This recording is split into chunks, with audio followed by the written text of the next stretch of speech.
I'm getting video unavailable now. Yeah, I know. You just posted a new one? Yeah, I'm just going to have to do a new one.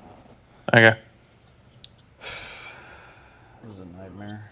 It says I'm on air, so I don't know where I'm on the air at, but...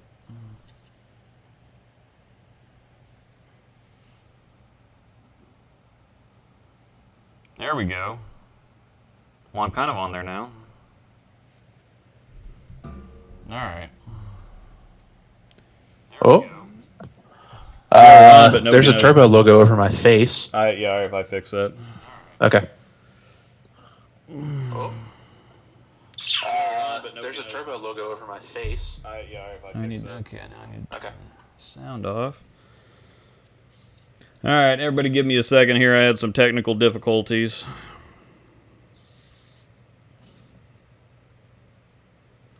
It looks like everybody's figured that out, though, so let me share some stuff.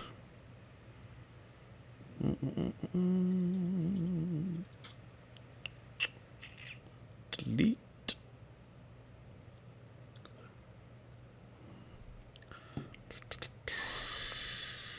The turbo logo is still over my face. It shouldn't be. Oh, I didn't say. Okay, there we go. I forgot. Well, no, I deleted it, and then it told me I wasn't streaming before I saved deleting the logos. So nice.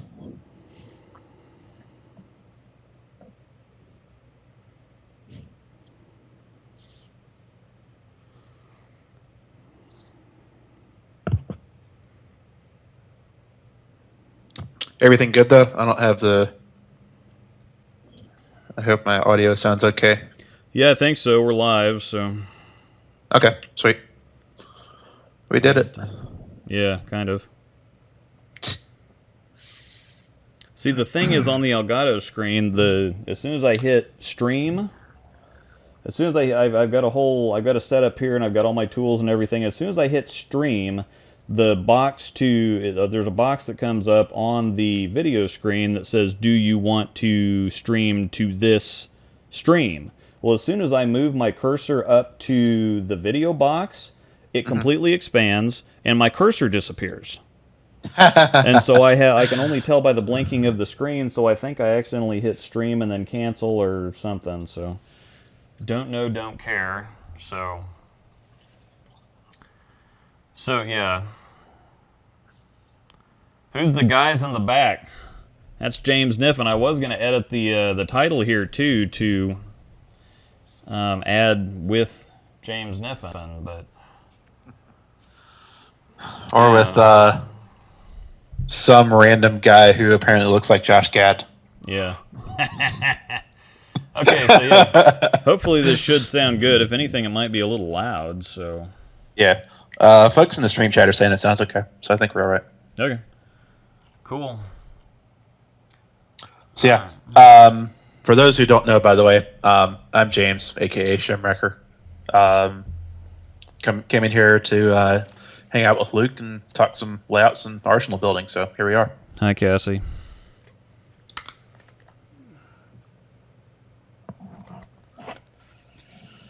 All right, I'm drinking. I don't know what James is drinking, but I'm drinking strawberry banana body armor. Nice. So. This is a Starbucks cup, but it actually has homemade chocolate milk in it. Oh, sweet. So that's my beverage of the evening. Sweet. So I had some chicken parm for dinner. It was delicious. Yeah. I can't remember what we had for dinner. Oh no, we had barbecue. I had a pulled pork, onion straws, and butter, salt, baked potato. Ooh, nice. Big one. Anyhow. All right, so this was not a total disaster so far. I have 5 screens going. I've got the streaming laptop. I've got the Zoom laptop. I've got my YouTube monitoring laptop. I've got the camera. Then we've got the TV behind me. So if I'm not looking at the camera or looking in any one of these other directions, I'm Yeah, and I've got so I'm talking to you on my personal laptop, and then I got my main computer screen over to the left. So if I'm looking over there, that's to look at chat or whatever else. Yeah. So All right, so I think we've got enough people to kind of get started. Once again, I'm drinking the Strawberry Banana Body Armor. This is James Kniffen Jr., the Southeast UBA champion. Am I right? Oh, yeah. Do you want me to show the belt real quick? Yeah, if you got the belt, that'd be sweet. Yeah, hang on. He's got the belt and everything. So, James is also the guy, Shem Wrecker, that normally runs the chat while I ramble. So he answers all the questions so that I can just talk. Go. Yeah, it is a legit like wrestling style championship belt. Yeah, like belt, like that's nice. So, yeah, no, it's actually it's just kind of falling apart a little bit. It's missing a couple grommets and it's a little beaten up. But yeah, I've had this since won it in November, I think, and I've defended it 3 or 4 times already. Yeah, so, I guess you'll just have to trade that in for the heavyweight belt then, huh? Yeah, pretty much, yeah. So yeah, that's for those that aren't familiar. The UBA is basically a giant like trash talk based travel league bowling organization, mainly on the East Coast. So this kind of split up into different regions, and in each region they have they've got what's called the World Championship Series, which is basically a series of different rankings ladders. The one that I'm in is the heavyweight division, which is uncapped, no average requirements or anything. So it's basically like the highest level division. And so you bowl a best of 7 match once a month versus a predetermined opponent. And if you win enough matches, you eventually get a title shot. And if you win that, then you get to carry around that fancy championship belt and got to defend it once a month. Or in this case, I haven't defended it since what is it, February 9th, I think. So just over 2 months. Yeah.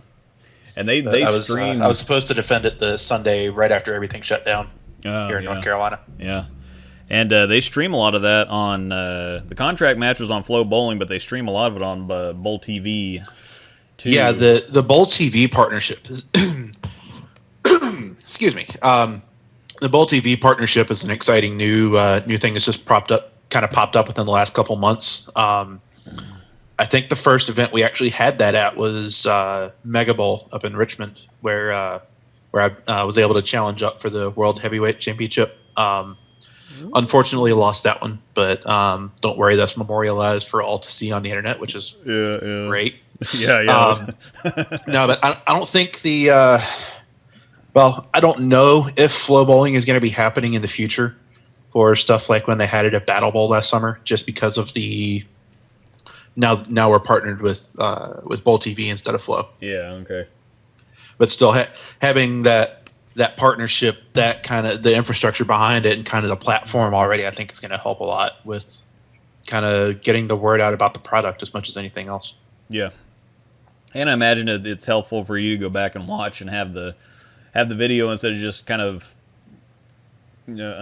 going off memory of what happened in the matches. You can actually go back and analyze some stuff, and you kind of do the techie thing anyway. So it's both good and bad. In the case of my last match versus Dennis, it was good to kind of go back and revisit and kind of see from an outside perspective what was actually happening. But at the same time, I pretty much kind of had a pretty good idea of what happened already by the end of the match, and just to see that and know like what I could have done differently, that's done a little bit. But yeah, I think it was kind of interesting. You win some, you lose some. Yeah, it was kind of interesting watching. I think you can boil it down to probably 5 or 6 frames that are 5 or 6 moments throughout the 6 games that you guys bowled, because there was a lot of strikes. Oh, but I would argue less than that. Yeah. That 10th frame of game 2, if I strike my first hit, if I needed like strike 9 spare to tie, double to win. Mm-hmm. If I double in the 10th of game 2, I think the match is over in 5. Yeah. Honestly. Oh yeah, because that was a huge like leaving that 10 pin and then missing it. I was such a momentum swing, and I was on the back foot for every game after that. Yeah. So it went 3-1 him after that. So, I mean that's the nature of bowling. Heads up, best of 7 type formats like that, and Dennis is a hell of an opponent. So yeah, it is what it is. All right, so we decided that we're going to try to do something more productive for this live stream, because we'd been doing a lot of I just kind of turn the camera on, and we don't really have an itinerary, and I just kind of go through the chat, and he answers questions, and I answer the same questions 30 minutes later because I'm behind. So, so we're going to try to talk about layouts. We're going to try to simplify this as much as possible, and we'll try to keep up with the stuff in the chat. Looks like Aaron's in there, so he should be able to help with that too. Okay, so yeah, Aaron A is going to be kind of the de facto shimwrecker here while we're talking about some stuff. He's going to try to answer some questions in the chat, and we will have certain points where we try to catch up with some questions and answer some questions. But layouts is one of those things that or layouts are. You can't say layouts are one of those things. Layouts. A ball's layout is one of those things. Yeah. Is I think this is something that gets lost a lot of times with when a lot of people are crafting an arsenal or even getting a new ball and figuring out what they want to do with it.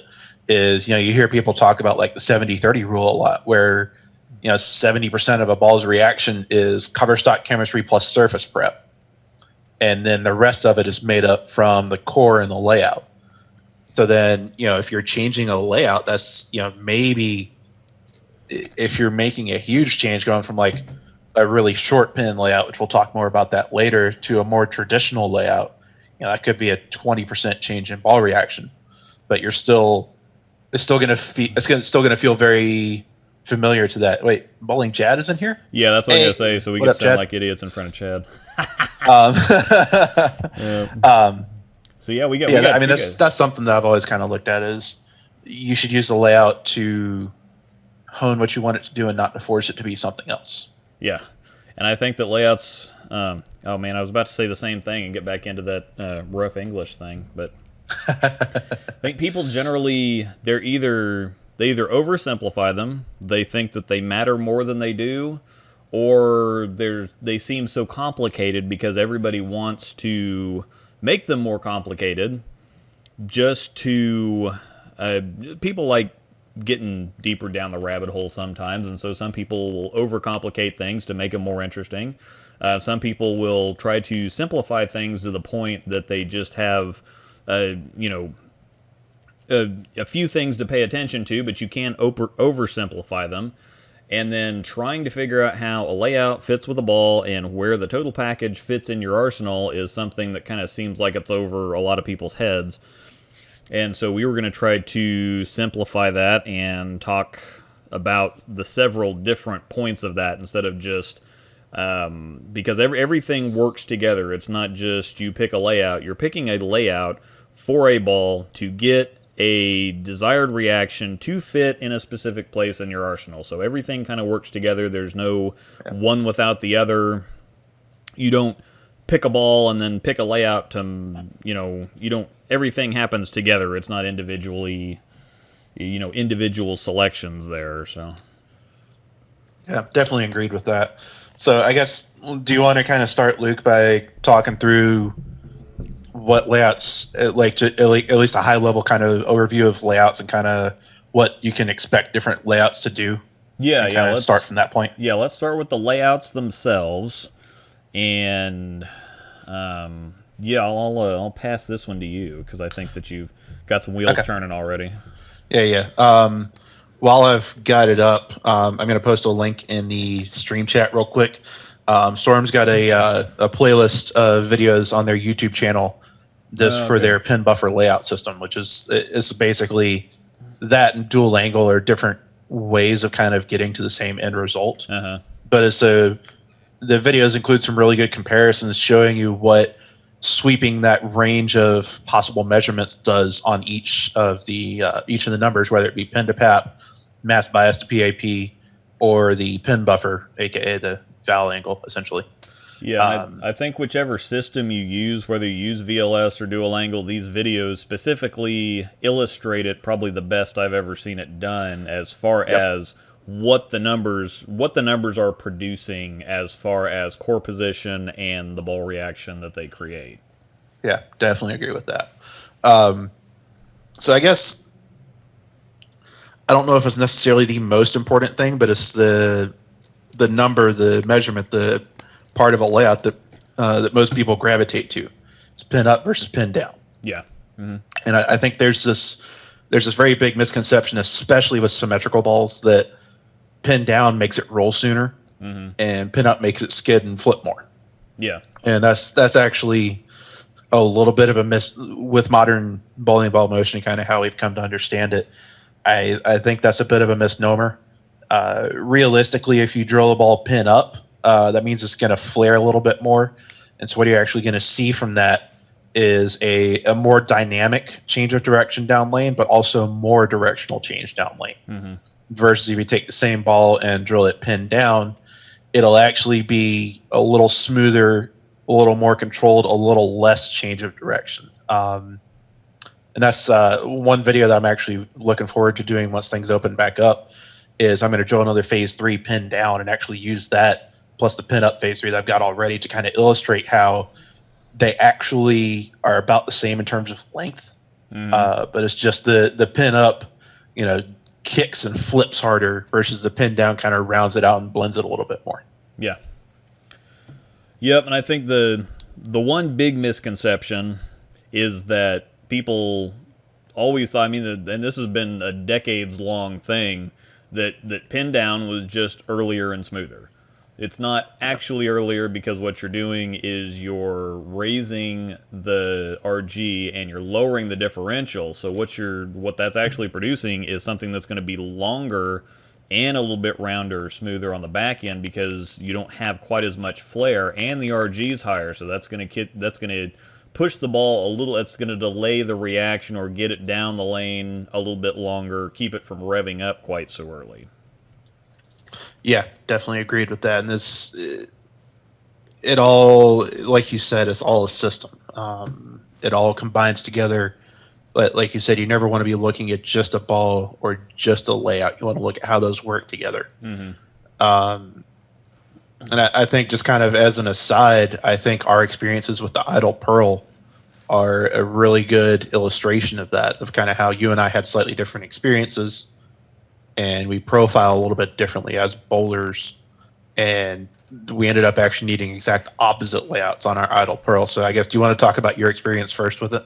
Yeah, I like to roll the ball, and so I like to stand a little bit further left. Third, fourth arrow is about my comfort zone, and so I like to keep my ball speed down a little bit and rev it up and really control my shapes off the end of the pattern. James has a couple mile an hour speed. At least, yeah. Yeah, a couple miles an hour, yeah. More than I do. And so taking the exact same ball and trying to create the motions that we need, it was different for me. It was, like he said, opposite for him than it was for me. The first idle pearl that I drilled when it came out was pin up, and I think it was about a 5-inch pin or 5 1/4 inch, and it hit friction and just stand up. And I threw it for probably 15-20 games to let it break in, and it got better towards the end of that, but it was always just, it'd get to the spot and it'd stand up. It'd get to the spot and it'd stand up no matter what. And so I kept watching everybody else succeeding with this ball. I was just going to write it off as, well, this just doesn't work for me. And I kept seeing everybody else succeeding with it, but everybody else that was succeeding with it, it looked a lot rounder. It looked more Marvel Pearl-ish to me than what I was getting. And so I thought, well, you know what, let me try a different layout on it, because it works. It looks outstanding for literally everybody else. So I'm like, this has to be just a fluke type thing. And so I went pin down on it. I think I went the same. I think it was 5 or 5 1/4 again. I just went pin up, or I just went pin down instead of pin up. Well, what that did is it got the ball a little bit further down the lane, and it blended the reaction on the back end. And not only was it better, it ended up being one of my favorite balls. It's in my top 5 roto all time. It's probably in my top 5 all time, period. But I had to do that in order to tweak the shape just enough to where the ball wasn't reading friction quite so strongly, because with my slow ball speed, with the strength of that big symmetric core, and with the clean and quick response of that Coverstock, pinup was way too much. And so just tweaking the shape a little bit, getting a little bit further down the lane, I can produce ball motion. I don't have any trouble getting the ball to hook.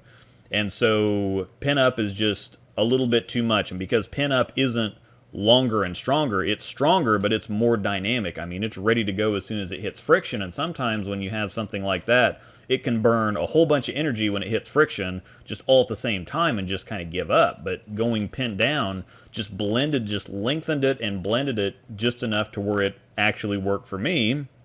And I think back when I was talking to you about that, I talked you into getting one, and I said, you got to go pin down on it because, pin up's going to do this, whatever. I didn't really know your game at all, and I thought, well, like, I almost treat it like a phase 3. It's like, well, this thing's going to go long and it's going to flip. So with your rev rate, I didn't take into consideration your speed so much. But with your rev rate, I thought, well, if you go pin down, you're going to blend this out. Otherwise, it's probably going to be just too much for you, period. And now let's segue into your experience there. Yeah. So, like you said, I think I actually think this was the idle pearls where you and I kind of started to figure out that we like kind of opposite shapes in our hands. And I think that does come from how we throw the ball, how we like to play the lanes. You like to get left, slow wheel it, shape it more, create more shape with your game, and use smoother stuff to accomplish that and basically give you the pocket control more or less. Versus I'm 20 to 21 miles an hour off the hand, 500 rev rate, and I'm not intentionally so, but a lot of times I just kind of end up overpowering the pattern to a certain extent. Yeah. And I can get in and hook it. There's a video on my YouTube channel of me literally landing the ball on like the 33 board at the arrows and striking with it. But that's not necessarily what I'm going to gravitate towards. And I'd had some experiences in the past. I tried it on a Marvel Pearl and a Phase 2 were the notable ones, where I went pin down on those, kind of smoother balls, which, thinking back to what we were talking about earlier with layouts, pin up, a little more responsive, a little more dynamic, pin down, a little smoother. And so I'm trying to remember, I either went 4 3/4 or 5-inch, which is a little longer of a pin for me in the first place, plus pin down on the idle pearl when I first drilled it. And so that basically made the core be real. It made it smooth on top of smooth, and then the longer pin made it not flare as much on top of not flaring as much from it being pinned down. And so essentially, with that ball pinned down, it was this really weird combination of very pretty clean up front because of that cover. Then once it got to the friction, it was really smooth until it wasn't.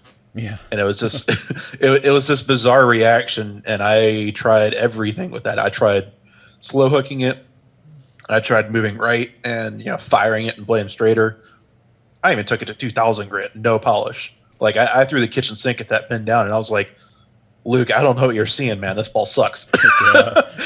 And so then, just kind of a last ditch effort, I was like, might as well try it pin up, and re-drilled it pin up and instantly loved it.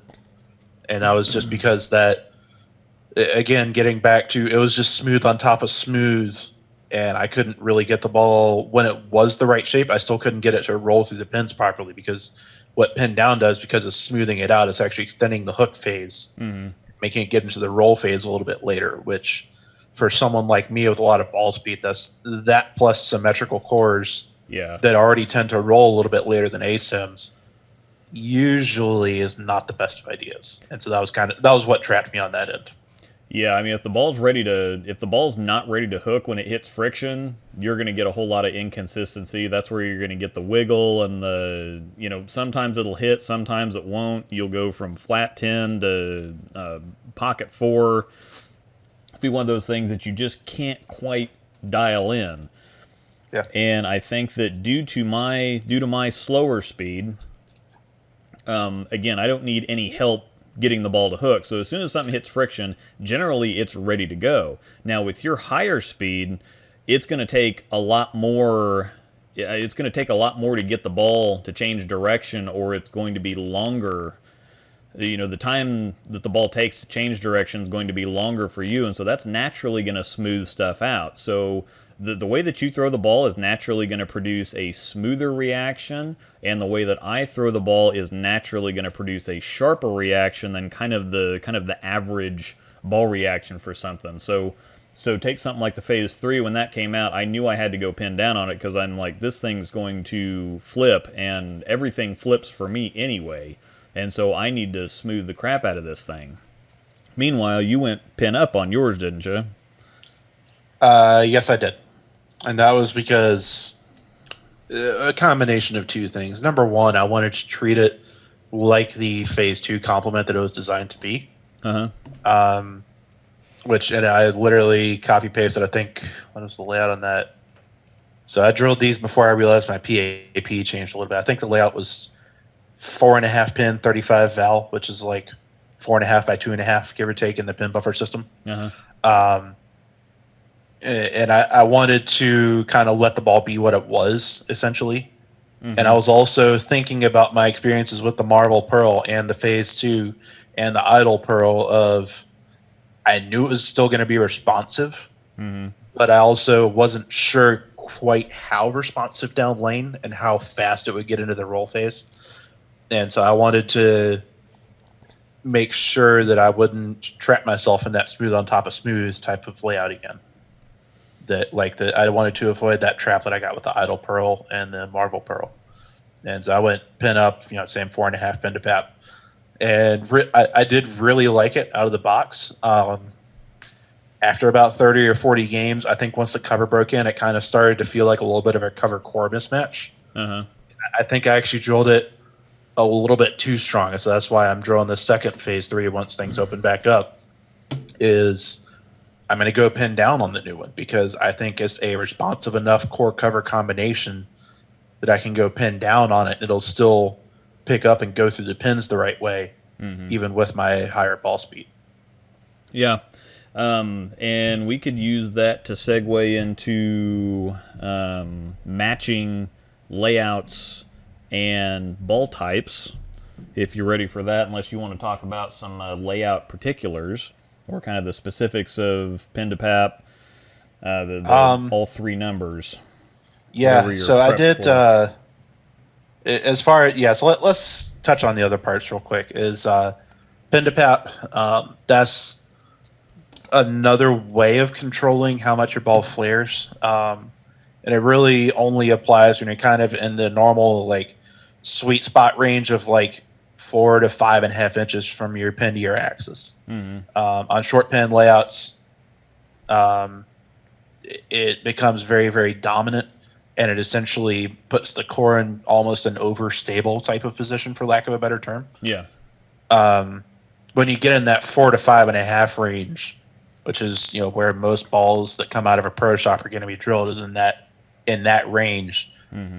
You go 4 inches, that's essentially going to be maximum flare and actually make the ball hook a little more, although it won't necessarily be sharper off the spot. That's another thing I want to test once we get things open back up, is I have a 4-inch and a 5-inch IQ Tour solid, both with the same surface and the same angles. And actually get those on a lane and test them back to back, because how I perceive it, they hook in about the same spot, but the 4-inch is a little more directional change, but it's also a little bit smoother at the same time because of that extra flare, and it kind of blends out the ball roll a little bit. Yeah. Versus the 5-inch is a little feels like it projects a little further down lane, even though I know it doesn't. But it pops a little more on the back end. Yeah. And so it's definitely, I think that example will be a really good one to kind of highlight how it's a subtlety that should be used for honing and tweaking, but you're not going to be able to make something into a ball that is not by changing that. Yeah, and I think something with whenever you have more flare, the bow ties on the ball are smaller, so you have more fresh cover exposed to the lane surface, and so it is going to dig in. It is, if anything, it's going to shorten the hook phase a little bit. And so that may not be something that you're going to be able to, it may not be something that's super noticeable on the lane, but that might kind of factor into, the ball is more, the shorter pin is more ready to hook when it hits friction than a longer pin is.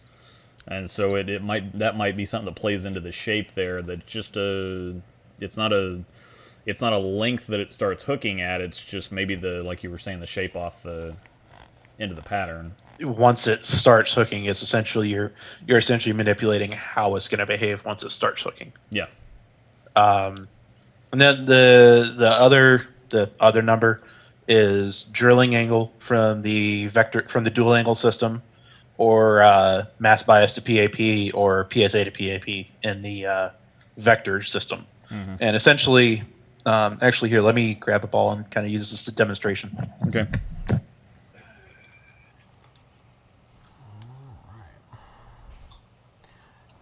Yeah, Shimrek, you want to be my ball rep? Damn the knowledge this guy has. Yep, that's why I got him. That's why I've got him here. Yep. All right, so I hope y'all can see that. Okay, this is my is my nuclear cell, and so you can see, got the pin above my middle finger, and the mass is kicked about 1.5 inches right on my thumb. So essentially, let's say my positive axis point is right there. That is my mass bias to PAP distance. And so essentially, by shortening or lengthening that, you can kind of manipulate how the ball transitions through the hook phase on asymmetric pieces. Mm-hmm. If you go with a really long mass bias to PAP, putting it closer to your thumb, that's going to kind of round it out a little bit more, as I understand it, kind of from my experiences with it. Versus the more you get that mass bias closer to your positive axis point, closer to your vertical axis line, it's actually going to make the ball chug and roll a little bit heavier down lane, mm-hmm. and control that down lane motion a little bit differently. And then kind of similar to how you get this max flare, max dynamics feel at the 3.5 to 4 inch range of your pin to PAP, you have that same effect, like Chad mentioned earlier in the chat, of you get the mass bias in the 3.5 to 4 inch range. And I think that nuclear is right at 4 inches on my mass to PAP. Mm-hmm. So it's going to make it really a little more dynamic, a little more punchy once it actually sees friction. Yeah, and I think the easiest way to think about that, I know that we're throwing a lot of terms at you, and if you do go watch those, the Storm VLS, or the pin buffer layout system videos, that explains it. It shows pictures, it shows video of exactly what these measurements are doing, but the easiest way to think about, on asymmetric stuff anyway, the mass bias to PAP measurement, the easiest and most simple way to think about that is just another pin to PAP measurement. Yeah. So they kind of produce similar but not similar things. Yeah, they do tend to kind of be somewhat similar. Luke, there was one question, and I think this might get into a little bit, might be kind of a good segue into talking a little more about how to build an arsenal. Is William Hall asked, do you ever use the same brand name balls with a different layout? So would you, I think he's kind of getting at, do you carry up, down, or short, long pin of the same ball? And do you ever find yourself doing that? And if so, why? And if not, why not? I think you and I have the same answer, but for different reasons. Yeah, I don't do that a whole lot. I think if it's something that you use a lot of, or a particular ball that you use a lot of, maybe. But I think especially on symmetric stuff, the reaction is going to be close enough that you probably need bigger differences in the ball, having bigger ball-to-ball differences inside of an arsenal.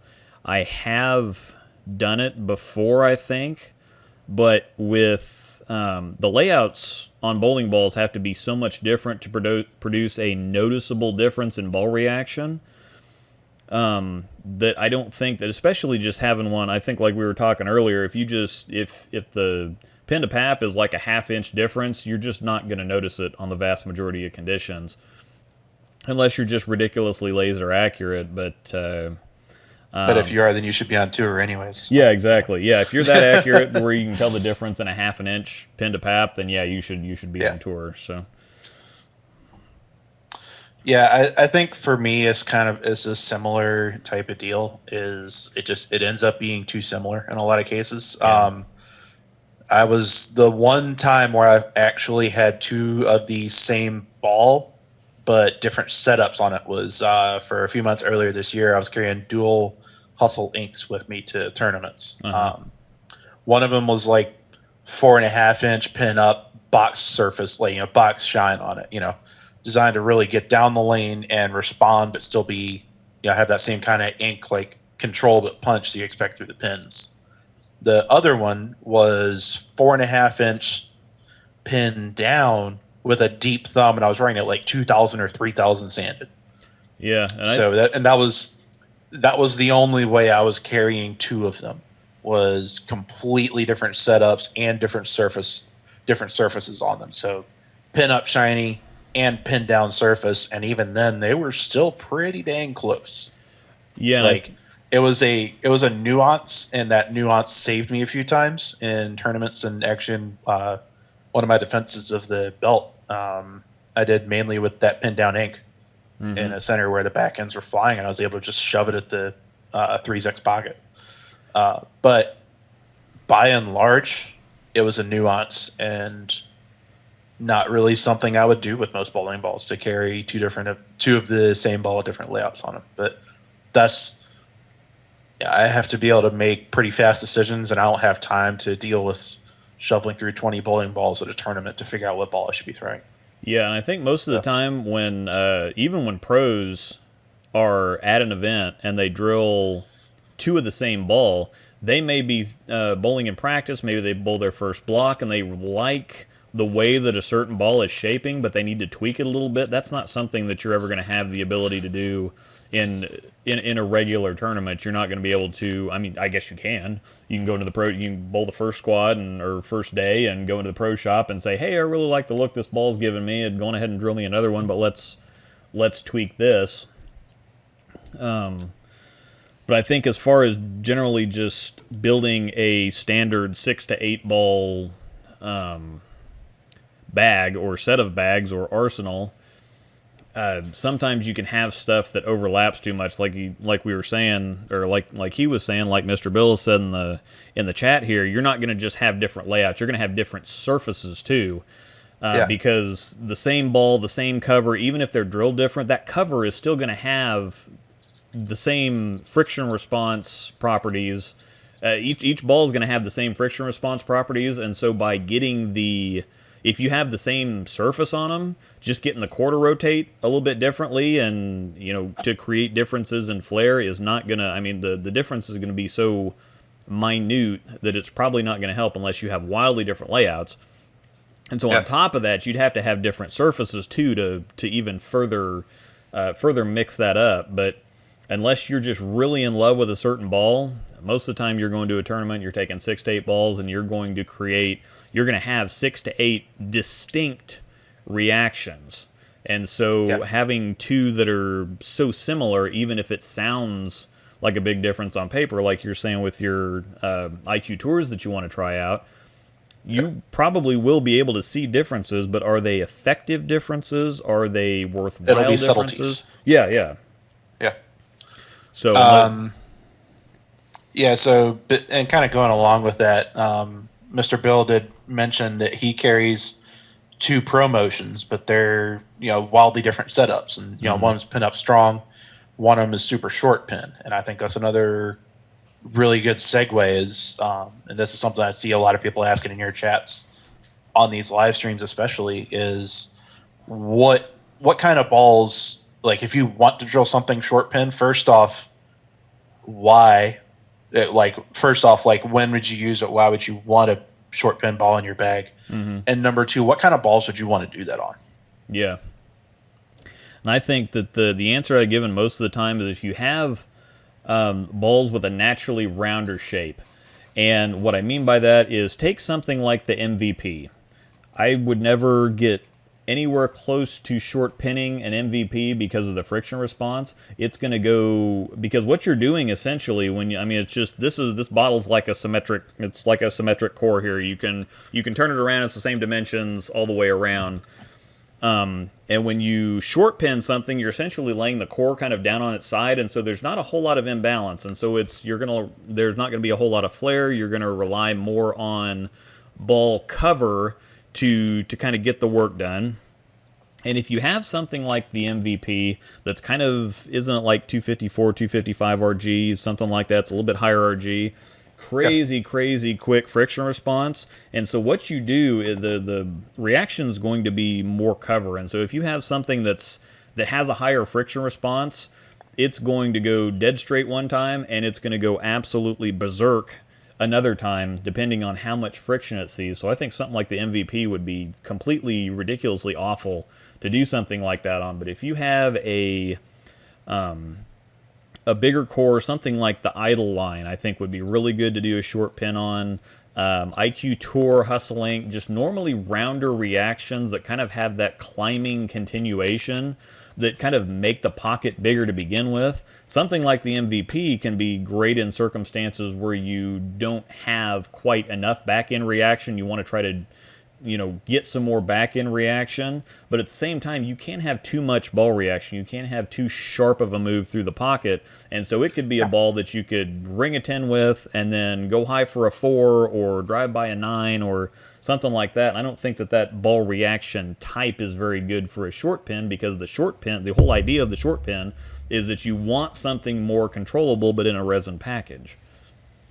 Yeah, and a lot of times, and I know certain personalities from other brands, shall we say, have really advocated for short pin kind of taking the place of urethane in a tournament bowler's arsenal. Mm-hmm. And I think that's honestly a really good way to look at it is, go back to what we said at the beginning of this conversation.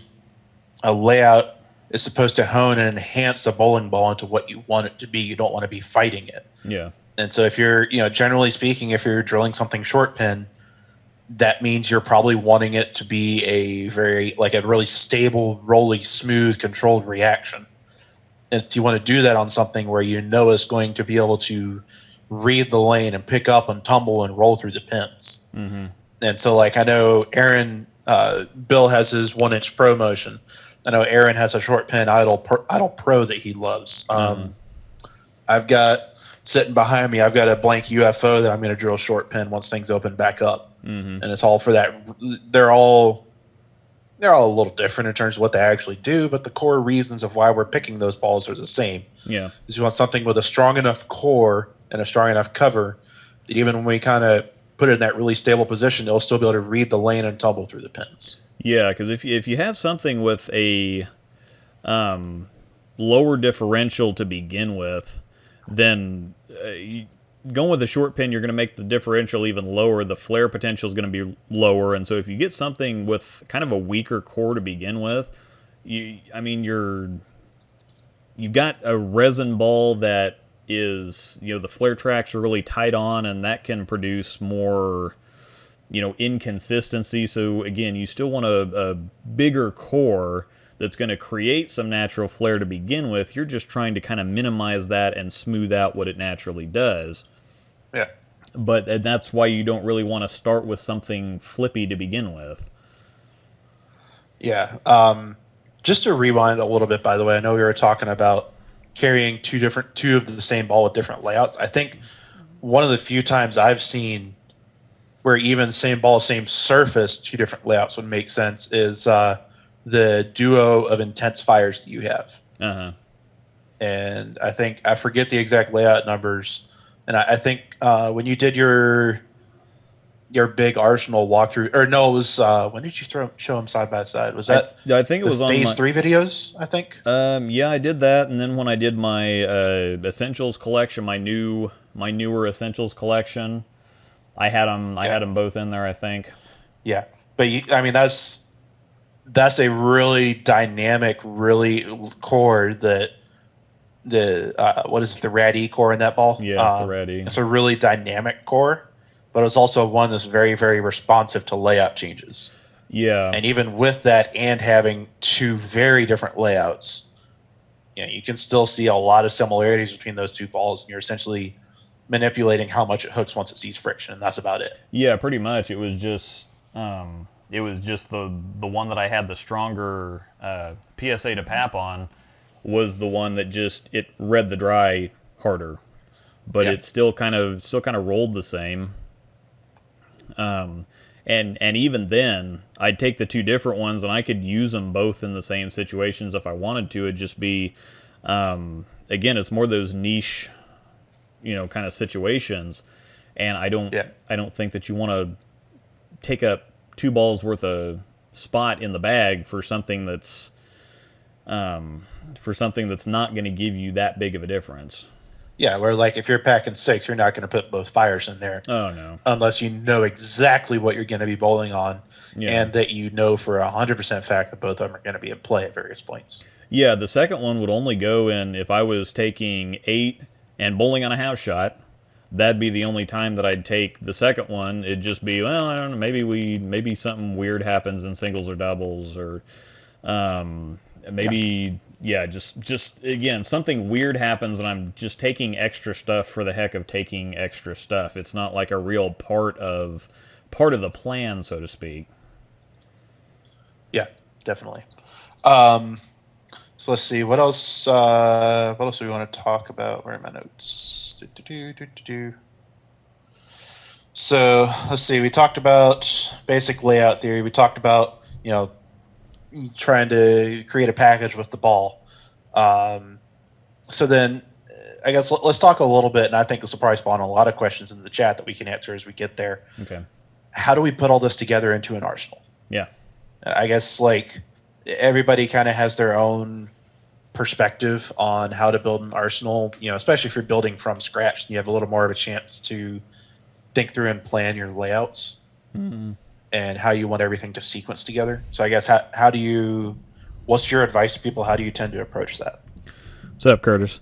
How I tend to approach that is, number one, I think that better bowlers, higher average bowlers, more competitive bowlers tend to stick to just a couple of layouts, because when you're drilling stuff again, you're going to tend to stay most of the time between 4 to 5.5 inches, which isn't a terribly big zone on the pin to pap, which isn't a terribly big zone. And so what you're going to look for is you're going to look for bowling balls that have the right reaction for what you want for the specific spot in the bag. So when you're pairing up layouts and ball reactions, you're just fine-tuning that specific ball reaction. So ball selection, I think, is the most important place that you start, and then to create some consistency through your arsenal and to let those ball differences shine through.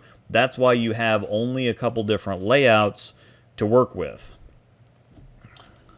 Yeah, I definitely agree with that. Is you want to not overcomplicate things, especially for folks like us that are going out and bowling single squad tournaments, whatever we can find on the weekends or leagues or whatever. Mm-hmm. So you don't have the reason to take 2 or 3 of the same ball with slightly different layouts. But that's part of the cool part, is we're not bowling for a living. Yeah. Like it's a hobby, it's something on the fun, it's on the side for us. And so like I put out a video about 2 months ago on my channel. I drilled a bunch of stuff. I drilled Mega and Astro, a High Road Pearl, an IQ Tour Solid, and both of the Urethanes, the pitch black and the pitch purple. Mm-hmm. And I put the exact same layout on all of those, 5x4x3. Yeah. And you can see, and I've used this as an example in talking with some people over on the bowling Discord and on the subreddit as well, is you can see with that same layout on those 6 balls, like it very clearly, it's a good like strong but neutral, or like mid-strength but neutral type of layout for me. Mm-hmm. And so what that ended up doing is it let the natural characteristics of each of those bowling balls shine through, which, while it might not be exactly what I want to put in my final arsenal, it was a really good kind of, it's a good, like, very safe way to put together a bag, is to set everything up about the same. And that makes understanding a ball a lot easier. It also makes your sequencing a lot easier, because then you're not having to think about, oh, well, I'm going from 5-inch pin down, really deep thumb on this ball to 4 1/4 pin way up on this other ball. And how's that friction response going to change? And yada yada yada. Will I have to do a headstand before I throw this shot?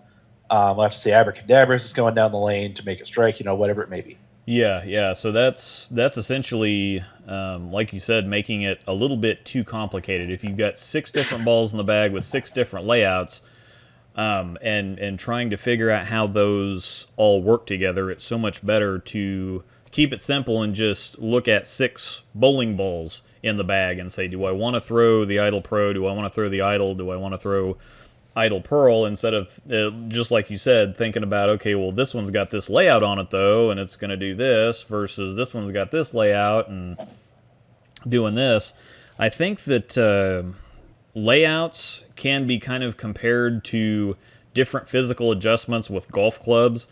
A 7-iron is going to be a 7-iron, and the reason that you select a 7-iron is partially because of distance, partially because of the angle of the club head, getting the ball up in the air, but maybe you need to shape it a little bit more. Maybe you need to hit it a little bit harder, a little bit softer or something, but you're still selecting that particular club because of what it's going to do. You wouldn't take a 7-iron and try to, put a half or quarter swing on it if you're only going the same distance that a 9-iron or a pitching wedge would get you.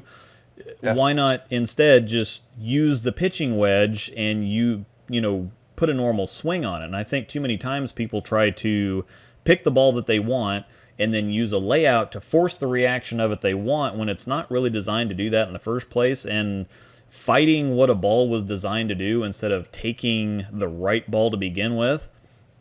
Or taking say that a UFO comes out and you have no business throwing a UFO, and you say, well, I just really want this ball. I know the conditions are kind of dry out here, so can you drill it to go like longer and get down the lane easier? It's like, well, why not buy an astrophysics instead? Something that's more You can drill it to go longer, but again, you're still fighting against a 2000 grit, like really strong, high nano load solid cover. Yeah, so and a big ASIM core, so even you're totally fighting the ball trying to get it to do something that's not going to do. Yeah, I mean, you can take a UFO and say you go everything else the same, go 5 inches pin down on a UFO. You can go 5 inches pin up on an astrophysics, and the astrophysics still has a higher friction response cover. The UFO is still going to be earlier, it's still going to be stronger, it's still going to be smoother, even though you've tried to use the layout to kind of smooth, to kind of either produce more reaction out of the UFO, or I said that backwards. I think, pin down on the Astro, pin up on the UFO. That's kind of what I meant. Trying to make the Astro earlier and smoother, and trying to make the UFO longer and stronger. The Astro is still going to be longer and stronger. The UFO is still going to be earlier and smoother, just because of the overall design of the ball. And you would have to go to really, really extreme lengths to change that, or to ever see something where the Astro is going to be earlier and smoother than a UFO, no matter how you drill them. And so I think it's ball reaction, or the ball selection, number one, is most important. Yeah. Then number two, you use the layout to fine-tune that reaction to come up with a certain reaction or a certain shape to fit a specific part of your bag.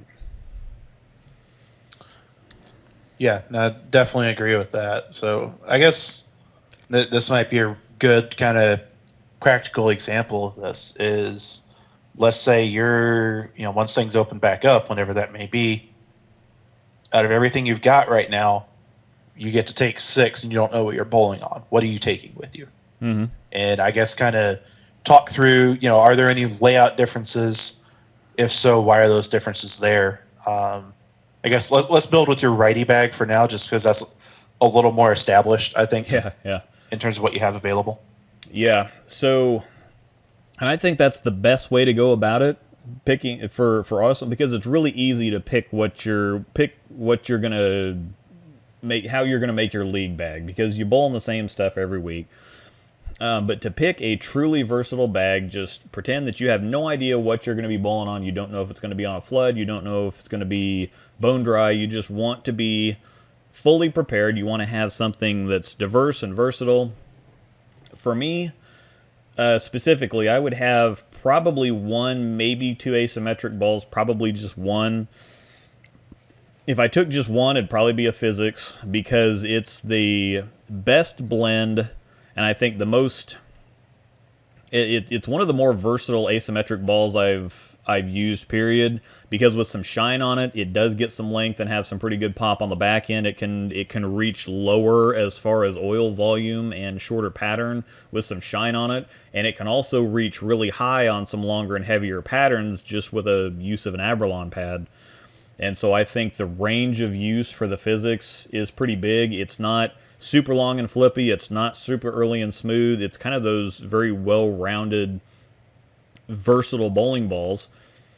And probably that would just be the one selection that I'd take as far as asymmetrics go, because I don't need help making the ball hook. If there's something that I get onto that a physics, I think the most recent one I drilled was 5 by 3.5 by 2.5, which is a pretty dynamic reaction, or a pretty dynamic layout. If I find something that I can't get a 2000 grit physics with that layout on it to hook on, nobody else is getting the ball to hook either. So at that point, there's no point in taking something like a UFO, because the likelihood that I will need UFO type strength with which the physics can almost reach. It can almost get there. It's close enough that there would be no reason to take both of them. The physics has a wide enough range of coverage, and most of the time you don't really see super extreme lane conditions except out on the PBA Tour. They have some pretty extreme stuff, but anywhere else you go bowl, 98% of the time you're not going to have something crazy extreme. So the physics is going to cover as reasonably high on volume and length as you're probably going to see, and be usable all the way down to medium. The spot under that would probably be a stronger symmetric solid, something like a phase 2. This is something we can talk about too, about cover designators. That's a lot of fun. So I'm so excited about that one. We can talk about that, but generally, can I just link your UFO versus Omega Crux and call it a day? Yeah, pretty much. Okay, cool. Yeah. But I would take something under that, would probably be like a phase 2 or an idle, something stronger, symmetric, that I'm probably going to keep sanded, 2,000 to 3,000 grit, just to be your big control piece. Down under that, I think, and those top two, you're probably going to be using on heavier, longer stuff. Down below that, you can start getting into your just regular kind of house shot, or like 25 mil, 40 foot long average pattern. Take stuff that you'd use more often, like an idle pearl. I'd probably have a wild streak under that.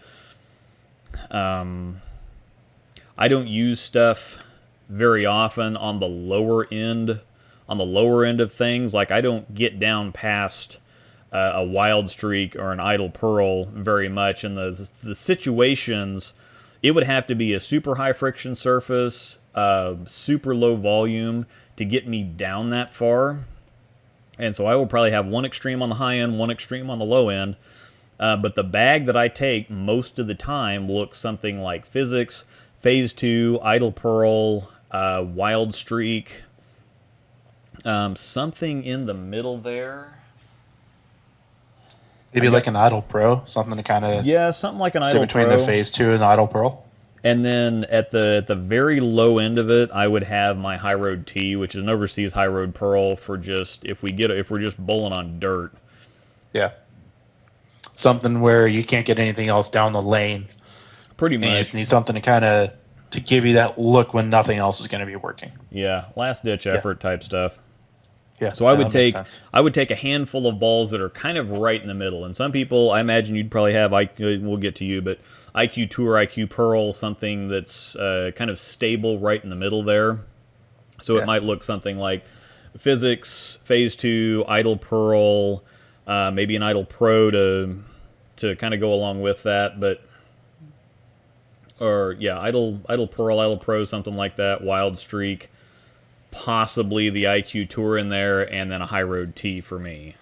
Yeah, that's fair. But then, and I think this will be a good contrast as well, is you like to roll the ball and create more shape with softer speed, versus I'm the opposite. I throw it a lot harder, and I'm I'm more up the back of the ball than you are, so I'm looking to kind of get the ball forward through the pins and not shape it quite as much down lane. So now I Yeah. actually look for a little more shape, even though I've got more speed and more revs. I'm looking for a ball that will kick a little harder down lane in Yeah. a lot of situations versus you. All right. Um, Pause that so thought I, for. I think you got a donation from Lance in the Yeah, that's what chat, I'm by gonna the way. say. Yeah, Lance sent me $20, so thanks, Lance. We're gonna answer your question here. Why do I love my 5x4 by 2.5 Crux Prime, but I absolutely hate my 5x4 by 2.5 Idle Pro and 4x4 by 2 Phase 3? So yeah, James has got that one. Go ahead and check. I know. Yep. Spec. That's why. Yep. um, Yeah, there's a big no, difference the there in Prime's the. so much earlier and smoother than the Idle Pro and the Phase 3. Yeah, I think So I'm that's not shocked. 100% friction response there. I Yeah. think that's the thing that stands out to me. Just like you said, spec with the Crux Prime is pretty early and smooth, and that's a fairly dynamic layout, and so that's going to add a little shape back to spec. But when you're talking about a 5x2.5 Idle Pro, basically, which is already a flippier ball motion, and then 5x2.5 is ramping up the flippiness. Yeah. That's a And punchy layout on a punchy ball. and then holy crap, 4x4x2 Phase 3. So Yoink. yeah, so you're going from one extreme to another pretty much. I think the Prime is one of the smoother balls, the smoother reactive balls that I've ever thrown ever. Yeah. And the Idle I Pro agree and with Phase that. 3 are pretty boomy to begin with, and the layouts make them even boomier there. So I think while the layout works for the Crux Prime, it takes probably what you already don't like about that type of reaction that you get out of a Pro and a Phase 3 and just I lost the word. Magnifies it. Yeah, it amplifies it. Yeah, no, I agree with Yeah. that. So then let's play Arsenal Doctor for a second while we're on this. Okay. Is Lance has this 5x4 by 2.5 Crux Prime, and we know he's got a couple other balls that are much boomier plus boomy layouts, and he doesn't get along with those as well. So if you're going to suggest something else to kind of be a little closer to something he's familiar with and he likes, but complements that Crux Prime, maybe getting down to something a little cleaner, a little shinier of a cover. What would you suggest that he look at, both from a ball and from a setup perspective, to get him a little closer there? I would almost say something like a Wild Streak and just let it lane shine, because it Yeah. already starts out at 3,000 grit. And with the, again, like Hank was telling me, even though it's got a higher RG core, the entirety of the core is smaller, so the core technically measures out higher RG, but the majority of the mass is still more central to the ball, so it gives you something that gives you a little bit more length, but something that it's got a nice blend. It's not quite high road lope. It's But still stable and rolly, even though it's a high RG core. yeah, but it's not something that's going to dig in and move as early like an idle. So I think that it gives me a little bit punchier shape, but still kind of that control that I like with the Crux Prime, because the Crux Prime works so well for me because, again, you said I like slower, rollier shapes because I can create all the shape that I need. And so if I get something smoother that I can control more, then that generally helps me out a lot. And it sounds like if you like the Crux Prime too, I think you'd love the Wild Streak, because it's something I would use both of those balls kind of in tandem. The Prime is a little bit, it's slower off the spot than the Wild Streak is, but it's got the same general look once it hits friction and through the pins. So that would be the direction that I think I'd go. Yeah, no, I was initially gonna say Phase 2 and don't worry about the surface too much. Yeah, But that could be another good one too. in hearing how you kind of talk about the Wild Streak and the subtleties of that ball and kind of how it complements what the Prime is designed to do, I think that makes a lot of sense as well. As far as layouts, I'd say probably keep it a little, keep it simple. Don't overthink it too much. Maybe a little stronger on your pin to pap, but other than that, you've got a base layout that you really like on the Crux Prime. So if you copy paste that on the Wild Streak, I would say that'd probably be a pretty safe idea. Yeah. Yep, I think so.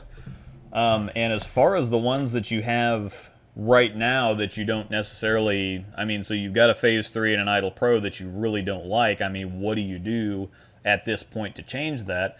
with both of them having symmetric cores, unless you go for a big change, you're probably not going to notice a whole bunch. Because if you take the 5-inch Idle Pro and make it 5.5 or 4 or even 4.5, it's still going to be pretty punchy. So that's something that you're going to want to probably take the shine off of both of them. Is the first place to start. And sometimes just a little bit of a surface adjustment to break that shine can really work out. Yeah, that was something I definitely thought of. Is let's see, it was a 2.5 pin buffer on the Idle Pro. So yeah, if you went like, I think the Idle Pro might actually work as well as a possible candidate for that kind of wild streak type of reaction, almost in this context, where you'd want to change it, and it's a little bit of a gamble, but you've got the ball already and you don't like it, so you might as well give it a shot. Is kind of the way I look at it. Yeah, go like 4.5 pin down, so like 4.5 by 4, something along those lines. On the Idle Pro, just kind of let it sit there and lane shine. And I've seen a few guys who like that smoother, rollier type of shape and have Idle Pros and absolutely destroy with that ball. Yeah, because it gives them this. It does punch more down lane. It will, even with that, be punchier than the Wild Streak, but it's going to kind of blend that out and control that a little more with the, moving it pinned down. You're going to lower that drilled differential of the ball somewhat, and I think that could bring that little bit of extra control to kind of, again, it's nuances, but I suspect a change like that might bring it into a better window of usability for Lance. Yeah, and actually that's a great point. The Idle Pro that I drilled left-handed, I actually had gotten that to drill pin down right-handed because my first one was pin up, and even though I liked it, that cover, that E-Trax in any form is pretty quick to begin with. Another indicator of why Coverstock designators aren't really. Idle Pro. A solid Idle Pro is bunches and bunches quicker than a solid Crux Prime. So, but I guess, do you want to talk about cover designators real quick? Or you want to talk about like how I kind of go about building a bag? Let's do you building a bag, and then we can go in on the. Let's do your bag building, and then we can dive into the cover designators. That works. Two topics I enjoy talking about a lot. So I guess for my bag, like you said, there's always going to be kind of the central 2 or 3 that you really trust you're going to throw a ton. And so I actually, when I'm building, I start with that core of that nuclear, the nuclear trio that you referenced in one of your videos a few months back. Yeah. Is kind of start with that core that I'm going to use, that I need to have with me at all times. Yeah, and then fill in around that. Yeah, that's a good point. Yeah, and so for me, because I actually have a spreadsheet where I keep track of pretty much all of my game counts and actually how much I'm using each ball. And I went back and looked, a couple weeks ago at my numbers through the first 3 months of this year. I think something absurd like 80 to 85% of the games that I bowled in competition were with either a phase 2 or axiom. So, that really strong, controlled, symmetrical, sanded piece. An astrophysics or a code black. So, a mid-strength, shiny cover, big ASIM core. Yeah. Or a hustle link. Yeah. And so those 3, especially because, down here in North Carolina, a lot of the places I'm bowling, I'm seeing a lot of built-in friction on the lanes, and so a lot of times I'll actually go straight down to my hustle link from my Astro, just to get that length but control down lane. And my rev rate, when there's a lot of friction, my rev rate creates all the shape that I ever need anyways. And so you mentioned you never get down below a wild streak. The hustle link is non-negotiable. I've got a blank one stashed behind me for when this one cracks or dies or whatever, because it's that invaluable to me, and I'm going to stash more because that's one of those ones that I have to have everywhere with me. So I'll have those 3. Right now it's Axiom, Astrophysics, Hustle Link. The Axiom and the Astro are both at 5 by 4 by 3. And the Hustle Link, I went a little bit stronger on the pin to pab. I think I went 4.5, like 4.5 by 2.5. And that's just because, again, with my ball speed and that lower differential core, I want to make sure that the core flares enough to not get kind of wobbly down lane when I get, if I have to get really far left with a weak ball. Mm-hmm. And I get that extra layer of predictability through the, down lane or through the pins. Yeah. So I got those three, and then I'm not cool like you. I have to have a spare ball with me, so plastic is the fourth. And so then that leaves me two more slots to kind of fill in around that. And again, with my ball speed, even though I do have a lot of rev rate, sometimes if the lanes are slicker, I'll need that big sanded asymmetric piece to help make sure that I have a ball that will read the lane and roll and go through the pins right, even when they're a little slicker, a little tighter. Mm-hmm. So I'll have something like I've got to pin up physics at that same 5x4x3 that I've been throwing quite a bit. Yeah.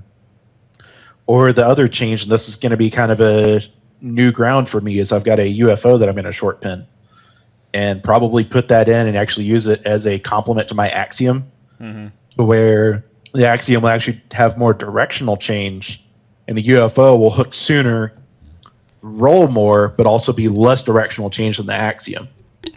And so when the axiom just is kind of getting a little bit behind the head pin, I need something to pick up and roll above all else. That's when the UFO would come into play for me. Uh-huh. But again, similar to what you're saying, is it's not a slot that you and I are going to use a ton. That big asymmetric slot. Yeah. So then at this point we've got UFO, axiom, Astro, Hustle Link, spare ball. That's a pretty good 5 right there. Yeah. And so then what I'll do to kind of offset that a little bit is I've been carrying an IQ Tour Solid around a lot with me the past 6 months or so, just as kind of a second option, so to speak, that'll kind of give me a little bit of a different feel down lane. Definitely a little rollier of a core and a little stronger of a cover than the Hustle Link, but still staying in that more controlled package. Yeah.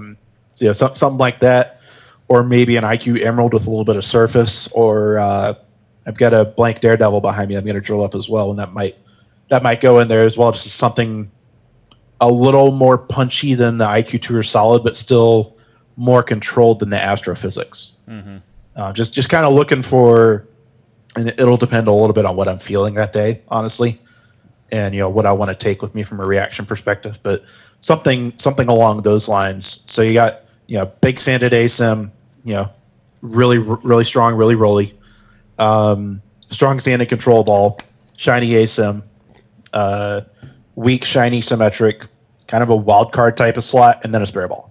Yeah. And so that's generally how I am going to go about building an arsenal. But again, aside from the UFO, they're all laid out pretty much exactly the same. Yeah. And it's just the only change is that 4.5 pin instead of 5 pin on the Hustle Link. And even then, I'm not going to feel that. Like, it's just, that was the only reason I did that was just as an insurance policy more than anything else, just to make sure that it did what I wanted it to do. Yeah. And I think that that's a really good point about starting with a core of balls that you use a lot. And so even if you don't have an Excel spreadsheet, use something like PinPal just to keep track of stuff, and go back and look, and that will let you know, well, I use a lot of this and a lot of this. And arsenal building is a lot about experience too. You've got to find out what works for you. The only way to do some things is to, if you're just getting into it, have your pro shop guy watch you bowl, use his suggestions, and they're not always going to work out perfectly, but he'll gain knowledge on your game as you will too, and you can kind of discuss what works for you and what you like and what you don't like. And even if you think you like something that's not actually that great for you, a lot of it's experience. But once you do get down to it and going back and looking at even at PinPal and just pulling up league sets and looking, oh, well, I have a bunch of big league sets with this one particular ball, and then seeing, okay, well, what do I like about that ball so much? And then maybe take that layout and put it on another ball that's different from that. And you might find, well, I like that one too, even though they're different type reactions. That might let you know that you like that layout. And so there is definitely an experience component in there with it too. Yeah, definitely agree with that. And I think that's something else is really, I think it's a nuance of arsenal building that a lot of people don't realize is they'll be like, oh, I want to go from 0 to having an 8-ball tournament bag. Yeah.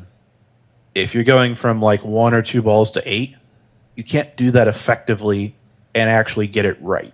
Yeah. Well, you could. It'd just be about as the odds would be about as the same as winning the Powerball. Yeah. It's going to be a lot easier to kind of try to get that core in place of the really high use balls. Mm-hmm. Get some really good balls in there as your core, and then fill in the gaps from there. And Yeah, that's kind of how at least that's how I tend to approach it. Yeah. Is get a good nucleus in place, and then you can kind of fill out from there. And usually those gaps will kind of start to manifest themselves, and maybe it's a little different than what you think you have in terms of gaps, but it'll become clear over time with your usage patterns. And kind of what you're saying is like, oh, let's say I've got an Axiom, a Phase 3, and an IQ Emerald. I really need something that picks up sooner, but lays off a little more down lane versus all those. Maybe I might go with a Wild Streak or something like that. Mm-hmm. Going with a bigger cover, but a little smoother core down lane, so it's not as dynamic down lane as the Phase 3 and the Emerald. But again, like a lot of that, and even looking at our bags, and we're constructing them differently because we have different skill sets and different ways we like to play the lane. So if we were going to start out, we might start at the same place with something like a Axiom and an Idle Pearl, for example. Mm-hmm. But where we go from there, how we fill out our bags from that kind of central idea is going to be very different. Yeah. And I think that's also kind of where it comes into play that a properly built arsenal is not just a one and done. It should be, in my opinion, and a constantly ongoing and evolving conversation with your pro shop guy, especially. Get a good pro shop guy and become their friend, and they'll be able to help you out with a lot of this stuff, even more than Luke and I try to help as much as we can here in the streams. But I think having that local resource available to you, someone who's really good, who knows their craft, I think is criminally underrated. Yeah. And I think even with as much experience as we each have, we still have some swings and misses every once in a while too. And when we drill everything, and we drill multiples of everything most of the time, and balls don't just go into the bag because they're new. We definitely want to check them out and vet them and see what we can do. But you can always you take a certain reaction and you might find something better, and then that moves in, or you might think, okay, well, this is working, and then 30, 40 games later, the cover breaks in a little bit, and it's like, well, no, I need to take this other ball out and swap it back and forth, and then you practice, you have changes to your physical game, you have all kinds of things, so you can't just... It's not as mathematical, even for somebody like James that keeps track of layouts and everything and game usage and whatever else. At some certain point, he's even got to back off and say, well, wait, even though the numbers say this, well, this ball's got 100 games on it now, and so, friction response is going to be a little bit different, or maybe this changes or that changes or something else, and so you still have to have a critical eye. There's not just... That's why I always talk about bowling math and saying you can't just A plus B equals C, because there's just such an infinite number of variables that you can use the math to kind of help you out to get started, or to give you some extra information, but you still have to take that information and process it to a final result. Yeah.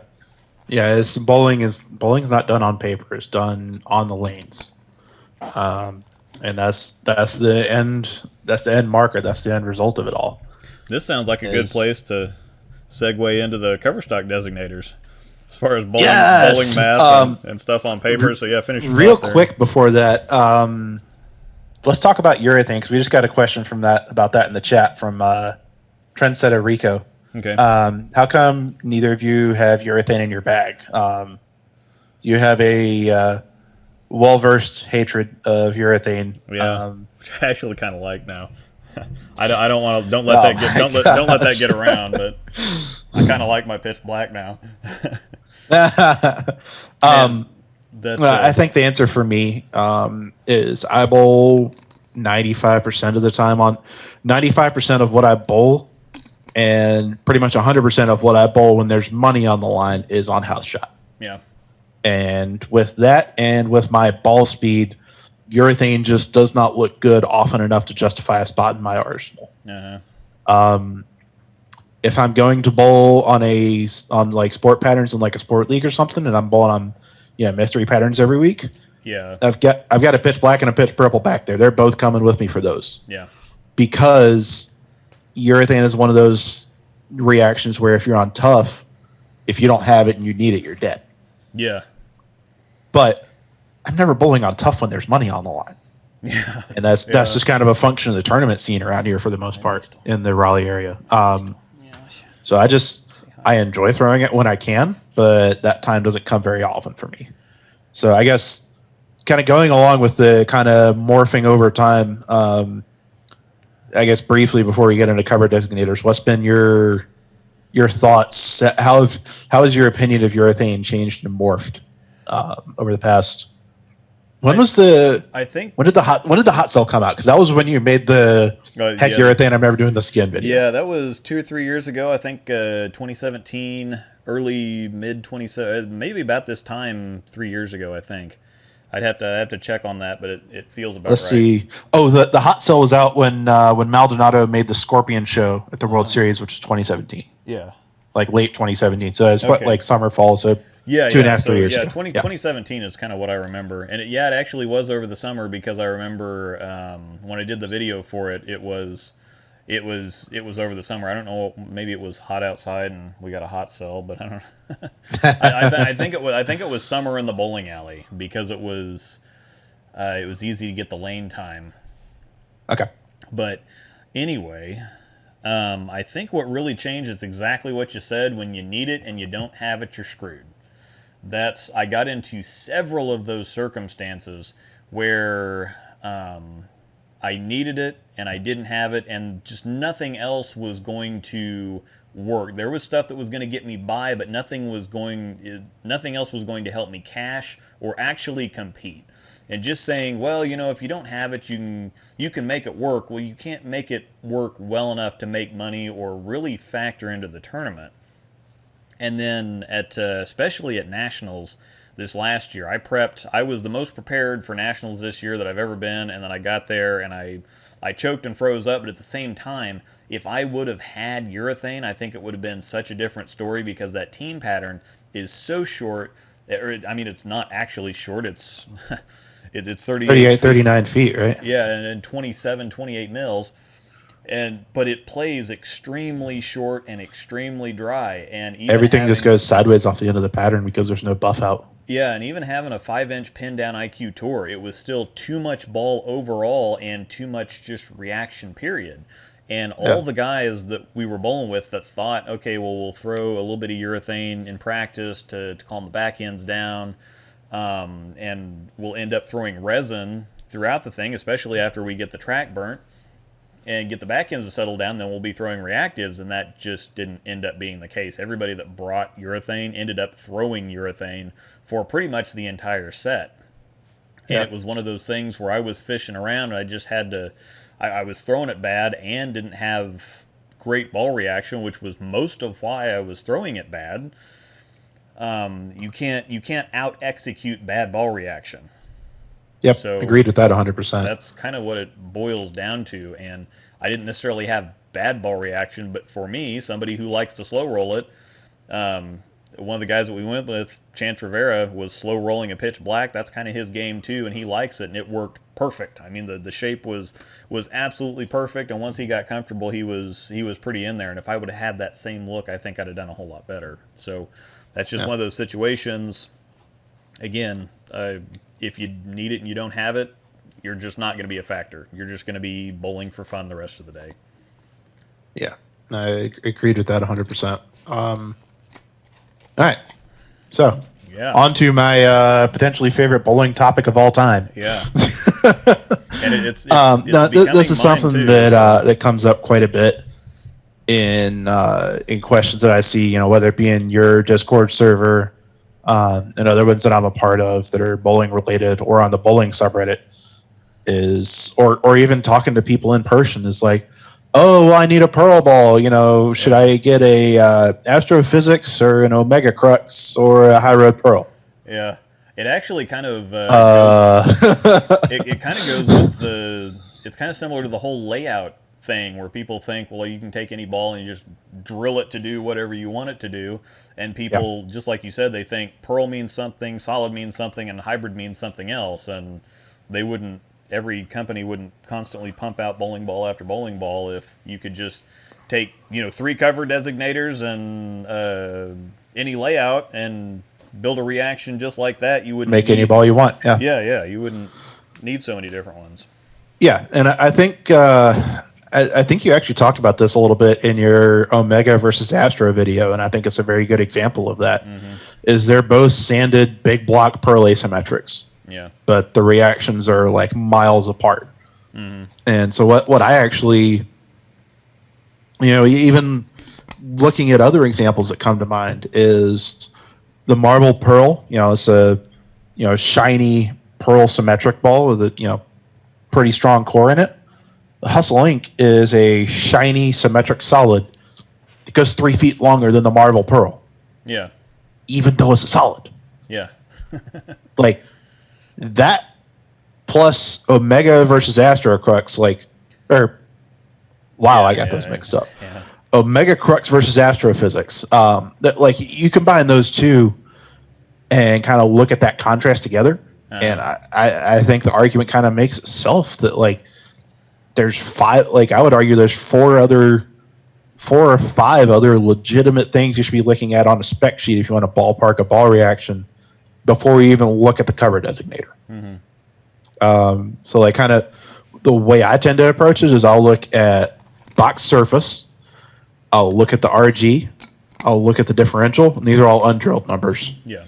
And the intermediate differential, if it's got one. So those 4 right there, that's kind of, it's not going to tell me everything about what the ball does, but it's going to give me a ballpark of design intent. Yeah. And usually that is very, very close to what you're actually going to get out of a ball. Mm-hmm. There'll be some times when that doesn't 100% work. The MVP is one really good example of that. It's, shiny, symmetric, what's the core, 255 RG, 040 differential. Yeah. So, pretty squarely medium to medium high RG and a medium differential. Mm-hmm. Dude, that thing hooks more than my astrophysics. Yeah. What the heck? Yeah. So it doesn't work 100% of the time. And there will be cases where even subtleties make a big difference, like Sonic versus Marble Pearl. The core number's almost identical. Yeah. They're both shiny. Mm-hmm. But, that really heavy rolling core in the Sonic plus the little bit cleaner cover means that it's actually a very different shape, very different feel than the Marble Pearl. Yeah. Even though they are theoretically kind of close. Yeah. Or you can take something like... when comparing Coverstock to Coverstock, take something like a Code Black versus a High Road Pearl, and they feel kind of familiar, but the Code Black is so much stronger, so much more dynamic, so much more torque, so much more overall aggression that it's just wild. And on the flip side, when you take something like an Idol with one of the stronger solid covers ever and compare that to another solid cover in the Idol Pro, they feel nothing alike. Yeah. So even though they're both solids, and technically the Code Black and the High Road Pearl even have the exact same cover stock. It's not just that they're both pearls; they have the exact same cover stock. So, the Astro from current line, the Astro, Emerald, and High Road Pearl all have R2S Pearl on them. Yeah, and they feel. I have all 3 of them with pretty similar layouts on all 3. They all feel really, really familiar for the first 40 to 45 feet of the lane. Yeah. Then once they actually get to the friction, the 3 friction responses are very, very different. Mm-hmm. Even though they are all at the same surface with the same cover and similar layouts, and that just pigmentation. Now we talk about this some. Pigmentation plays a little bit of a factor. Mm-hmm. But even more than that is just like the differences in cores kind of, you could almost look at it as like cover controls the first 40 to 45, the first 45 feet of the lane. Uh-huh. and core is the last 20 to a certain extent. That's obviously kind of a metaphor essentially, but Yeah. Cover is controlling when the ball is going to start responding, and cover plus core, and then more into core, the further down lane you get, controls what the ball does once it responds. Yeah, because with and that you could use the code black versus the high road pearl when they've got the exact same cover, but the code black has a much bigger engine in it. It's going to rev up sooner. They're going to have the same theoretical friction response, but because the core of the code black is getting it revving up so much more, it's got more torque on the back end. When it picks up and goes, it's going to pick up and go. Yeah, exactly. So like in that video I referenced earlier where I drilled a bunch of stuff back in February, I actually drilled an Astro and a high road pearl, both at that 5x4x3 layout. And the Astro I was able to kind of play the middle part of the lane a little bit more, and the high road I had to literally stand left and just fire it at the 5 board to get it to read the lane. Even though they have the same cover, just because the core difference makes actually kind of changes that feel of what it does once it sees friction. Yeah, and I think again, if you're trying to build an arsenal and somebody says, well, you need a pearl, you need a hybrid, and you need a solid, if you were to take that and go like, let's say you go Omega Crux for your pearl, Hustle Ink for your solid, and let's try phase 3. Yeah, phase 3 for your hybrid. You're going to end up with nonsense, because the Omega Crux is going to be your roundest, smoothest, most solid reacting ball. The phase 3 is going to be your longest, flippiest, most pearl-like ball, and the solid Hustle Ink is going to fit somewhere in there. It kind of reminds me of a high road to a certain degree. Yeah. And so you have pearl hybrid solid that act more like solid pearl hybrid. Yeah. So, or you could go even one step past that. Let's stay in this idea of bringing 3 balls together with the 3 different cover types. Let's go Axiom. Let's do Axiom, MVP, Omega Crux. Yeah. Because this is another time where it's important to it kind of re-highlights the whole bowling math idea. Is the Axioms sanded solid symmetric. Omega Crux is sanded pearl asim.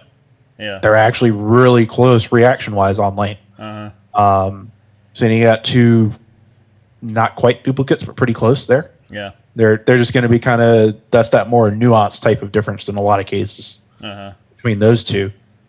Then you have this big gap down from those 2 like bigger sanded rolly smooth type of pieces to an MVP, which just goes 45 feet and goes and doesn't even use a blinker. Yeah. So then you could have solid pearl hybrid, but have 3 like just end up with gaps all over the place. I mean, something like that. Yeah, if you go around with an MVP, an Axiom, and an Omega Crux, you have holes everywhere. Yeah, I mean, exactly. You're not prepared for not anything. just in your bowling balls. Yeah. There's all kinds of nonsense going on all over the place with that. So. Yeah. Let's see. I got a message from someone. This is actually another kind of getting back to the whole arsenal building question. Is how much do you change what you're carrying with you for a league or a tournament, but based on what you're coming into condition wise? Okay. Yeah, and I've got a good story about that. I think I've told it before, but. Again, there's a house in Kansas City that's got like 30 to 35-year-old HPLs. I mean, they're just old, super crazy high friction. But we were bowling on the Carmen Salvino pattern that day, which is 44 feet. And I don't think it's super high on the volume, but anything longer kind of plays higher volume. Or it tends to fake you out sometimes. But it was high enough volume to where I thought, okay, well, at 45 feet and I had 25 mils, I think is what the pattern is, 25, 26, so average. And so I thought, okay, well, I ended up taking a physics, I took idle pearls, some generally stronger stuff, but I also took a high road.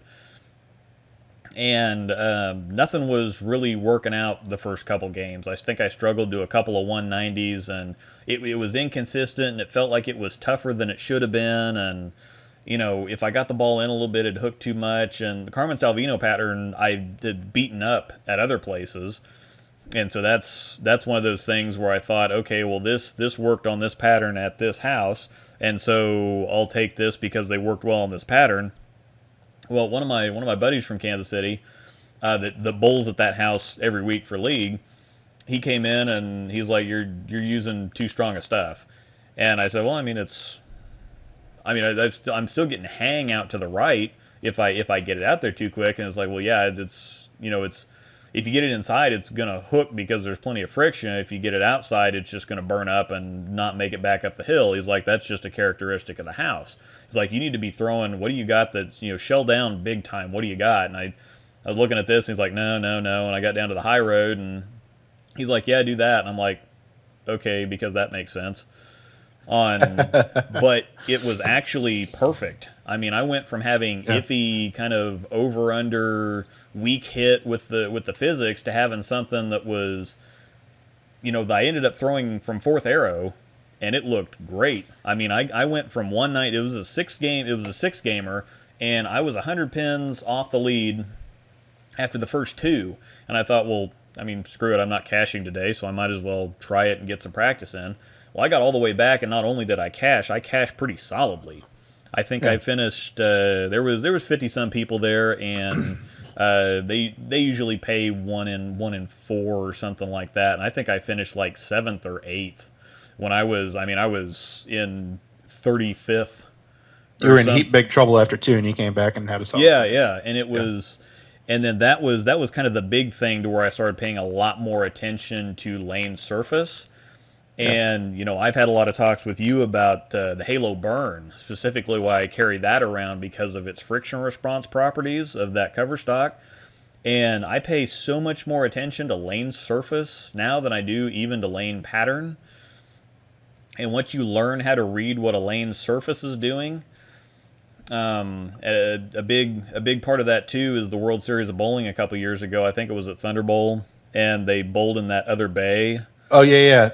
That was 2019 when you're talking when Belmo won the world championship. Yeah, they bowled in that other bay, and then everybody said, "Well, this played so much different. It played so much drier." And Belmo's pulling out a high road pearl and hooking it off the planet. And once you learn how to read higher friction lanes, you can see the ball just, even the high road pearl, struggling to get down the lane and then being soft with the hit. And most of the time people assume, well, if something's hitting soft, well, it's not hooking enough, or it's not getting started up early enough. There's not enough traction.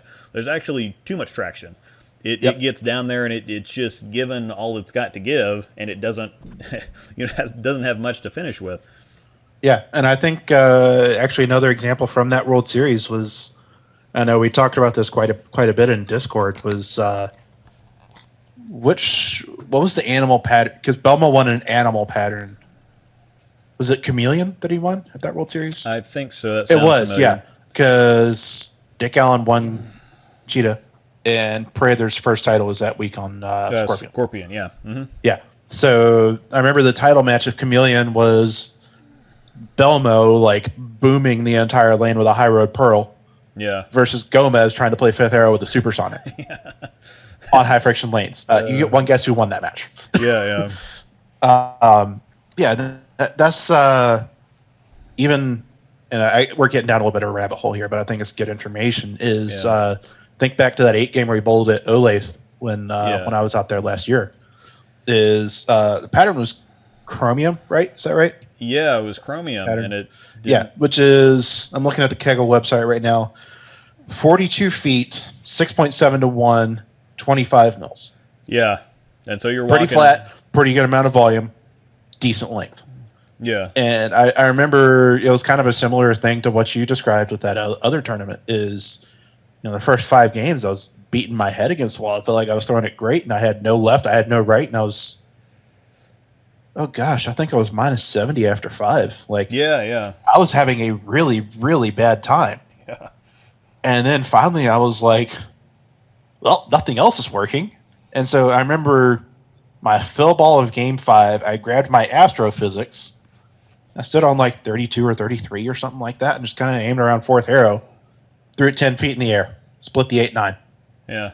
I went plus 150 the last 3 to get back to a cash spot. Yeah. So but that, again, that was something that I was having a really hard time seeing in my own ball reaction, was that there was just, even though it was a pattern with a lot of volume that's going to play a little bit tougher, I made it unnecessarily tough on myself by not watching what my ball was doing the last 20. Well, I was still watching what my ball was doing the last 20 feet of the lane, but I didn't understand the implications of it. And it just felt like puke, puke, puke, finally catch one and it goes sideways. Yeah. And when I see that ball reaction, I've gotten better at this since then. Is when I see that usually means there's actually a lot of early friction, and I need to downshell to something they'll be able to project and save a little more energy, or just throw it 10 feet in the air and see if that works too.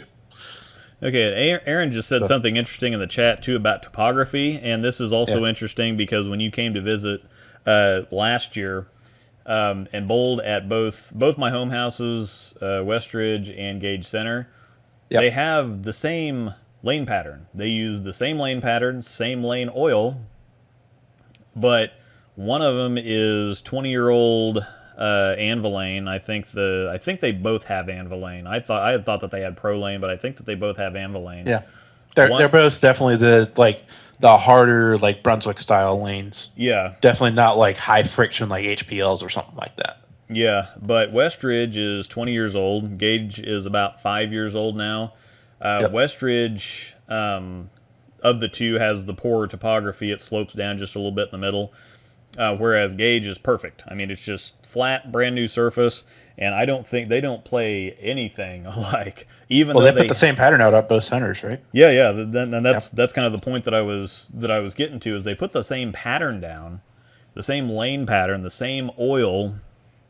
But due to the differences in lane surface and topography as well, they don't play anything alike.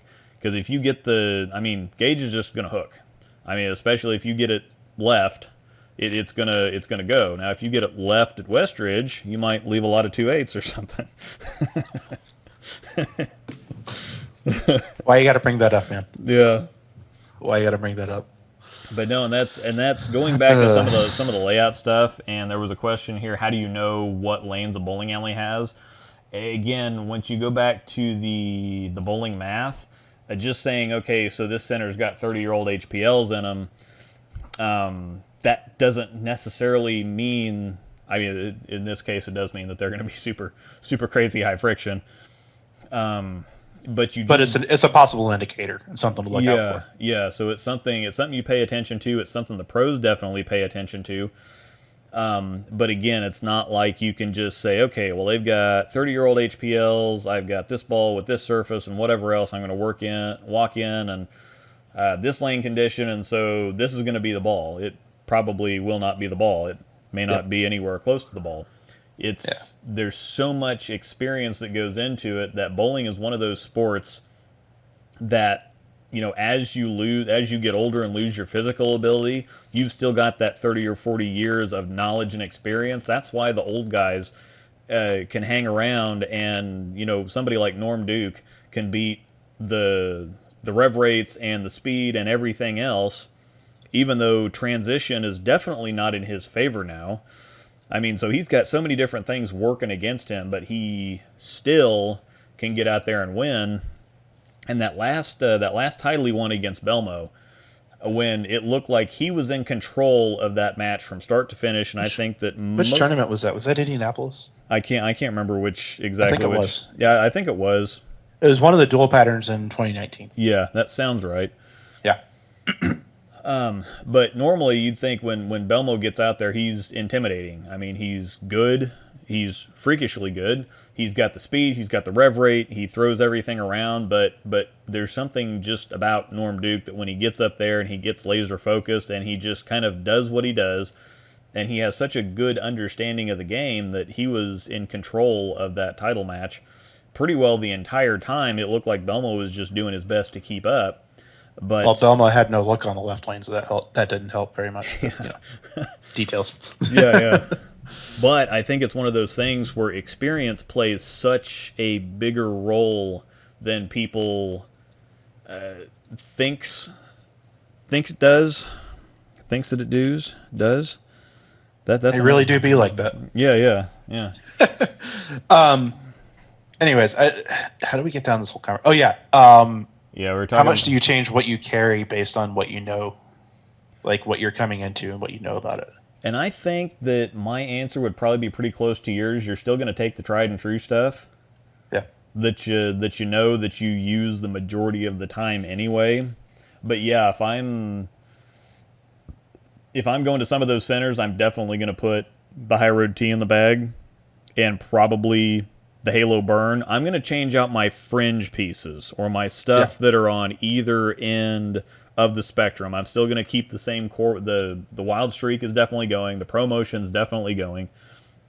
But I would sub out something like a Physics for a Halo burn, and I would take the high road tee as opposed to maybe not taking it at all. So this is for, say, if you're going to a higher friction center. Yeah, right? For a higher friction center.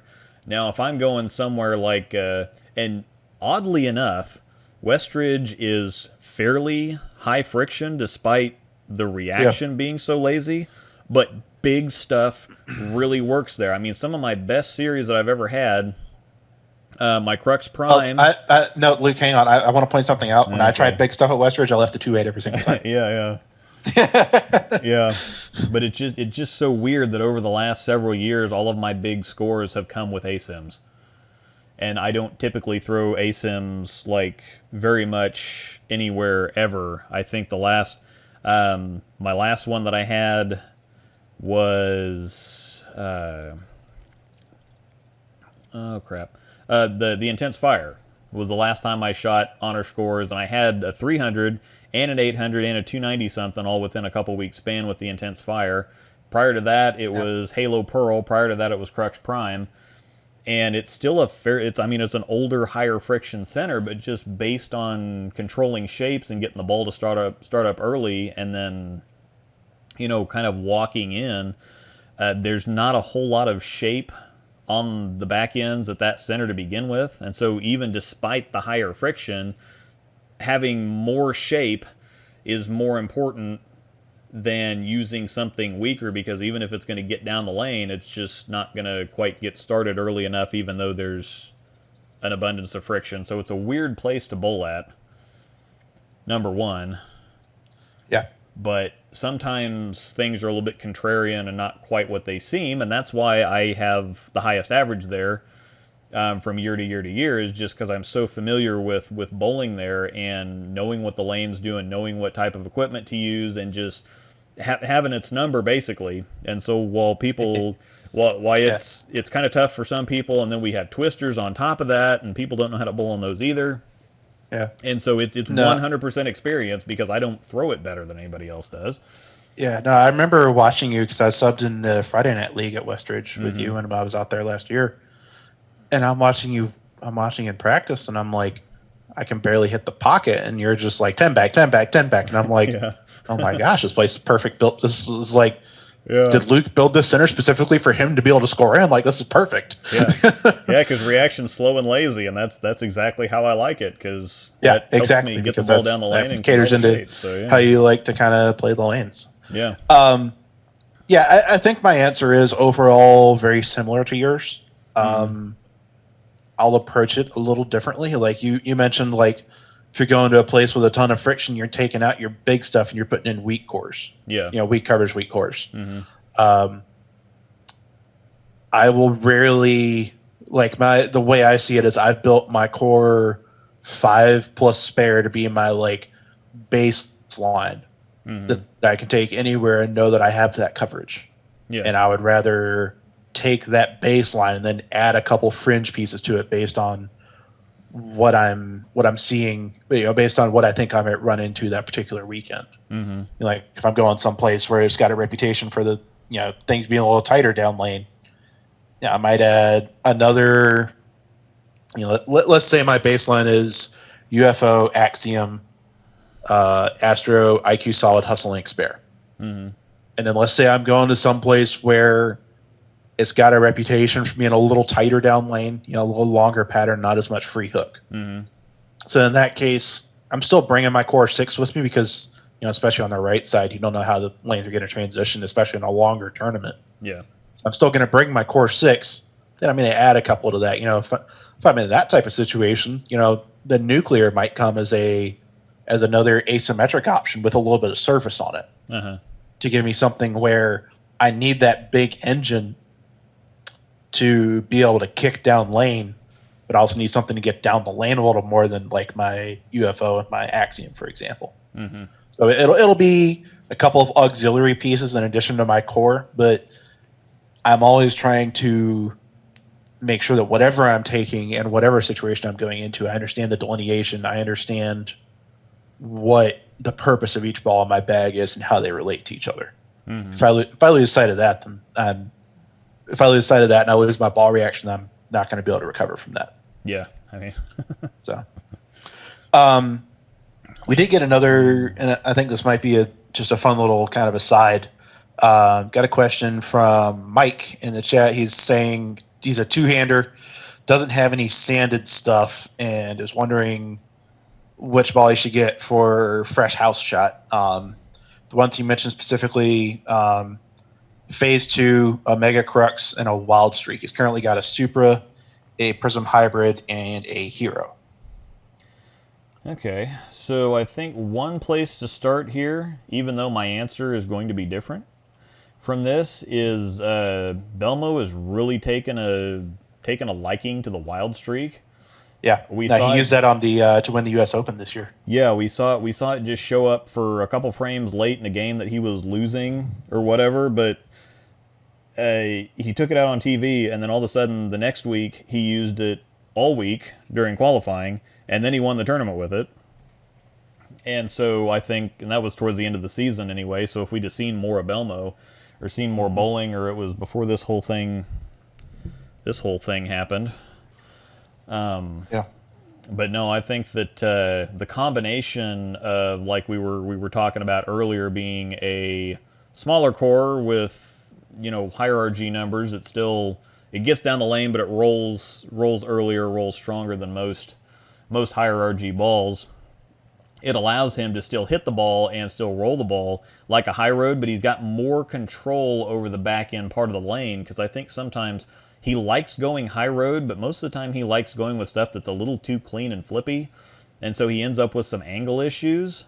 And I think the Wild Streak gives him that high road type look that he really likes, but offers him more control down the lane. And so I think the Wild Streak is a great, idea for a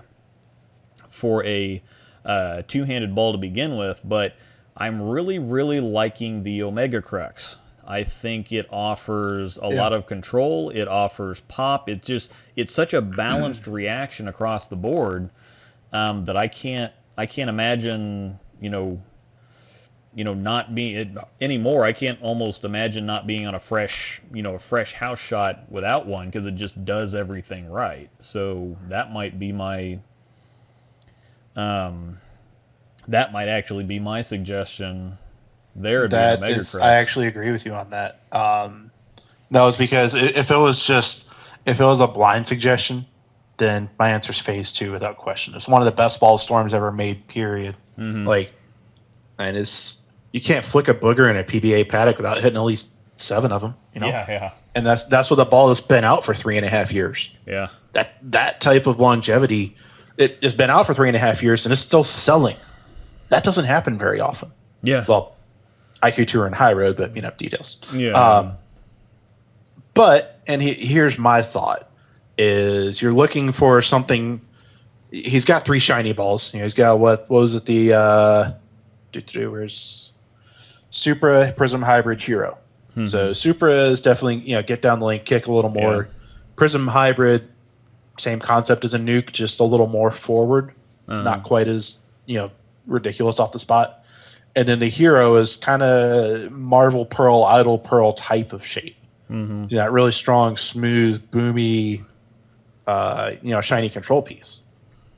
And so then, the phase 2, Great Ball, ditto for the Wild Streak, but I'd almost think those would be a little too close shape-wise to the hero. Shape, yes. Versus you get that, asymmetric but a little milder asym post drilling with the catalyst core from the Omega Crux. Mm-hmm. And like you said, it's just one of those like really balanced, strong but punchy, but covers a decent amount of boards but still controllable. Like it's one of those does the right things in the right places type of reactions, and I definitely think that would be a good one to look at. Yeah, I think the Catalyst core kind of acts like a bigger symmetric core, but it does give you that asymmetrical predictability or that consistency down towards the end of the pattern, where if you get a little bit of carry down, it's not going to be as effective or as affected by some carry down as maybe a symmetric core does, even a bigger one that just doesn't quite have the guts or have that extra torque.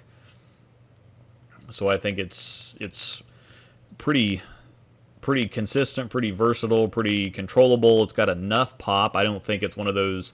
I don't think it's one of those super powerful balls. It just kind of allows you a whole lot of control. Yeah, no, I agreed 100% with that. And that's been my experience with the Omega.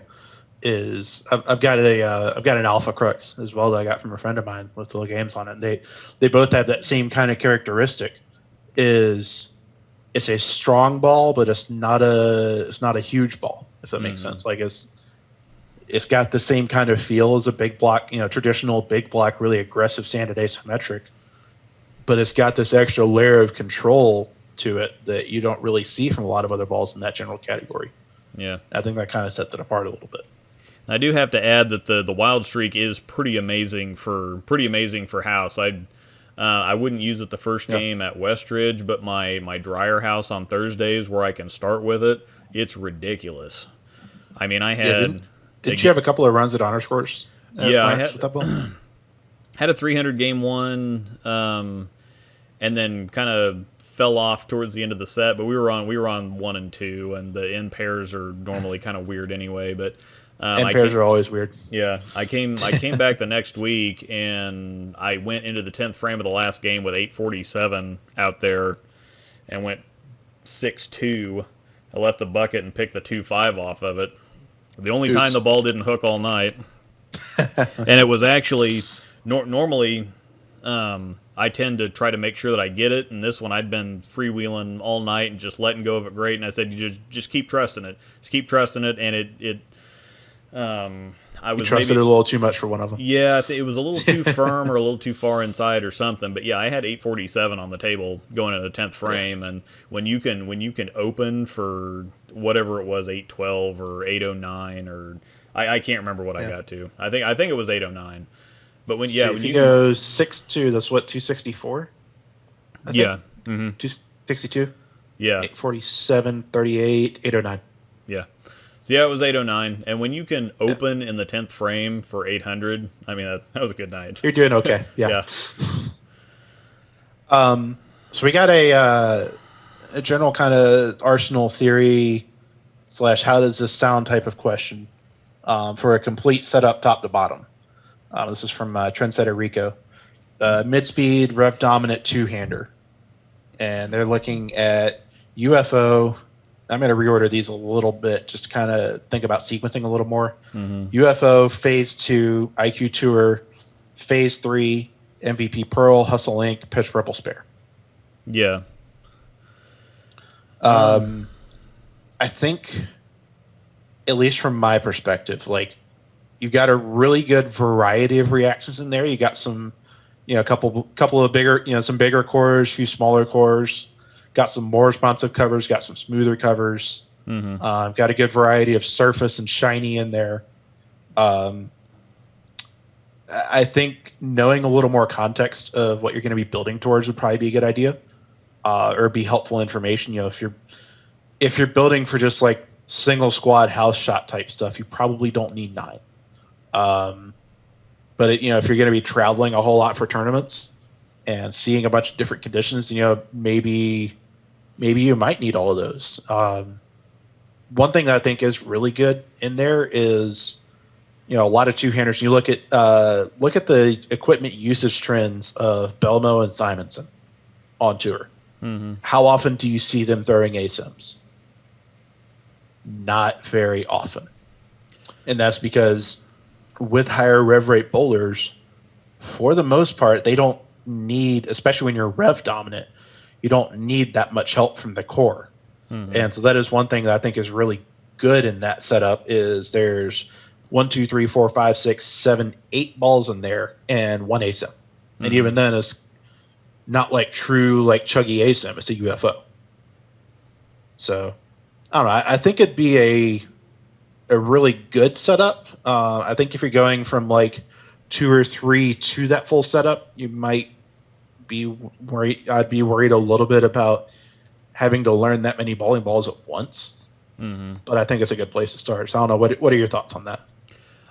Yeah, I'm thinking there's definitely plenty, like you said, there's plenty of variety. He's got pretty well everything covered. The one spot though, and I don't know which ball you remove from this, but I think that you go from UFO phase 2, phase 3, and then you take a fairly solid step down to an IQ Tour, and then you take another fairly solid step down to the MVP Pearl and the Hustle Inc.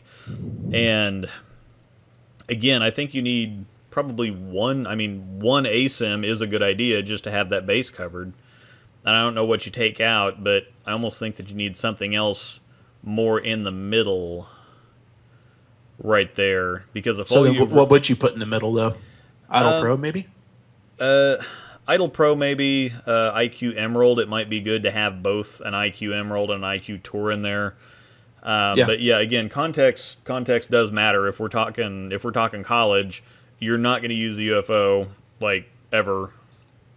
Yeah. And phase 3 probably not going to happen either. MVP Pearl, highly doubtful. But for like a league bag, this looks pretty good. But again, you've got pretty solid on the high end, and you're pretty solid on the low end. But then you have an IQ Tour right in the middle. Yeah. And it just feels like an IQ Tour or a Wild Streak type of ball in there. And again, I think, like you were saying about looking at most of what the two-handed pros throw, we're talking about stuff kind of right there in the middle. Now, Simonson's a little bit different. Yeah. He does throw the idle in the phase 2 and but again, those are he's still staying in round controlled symmetrical shapes for the most part. Yeah.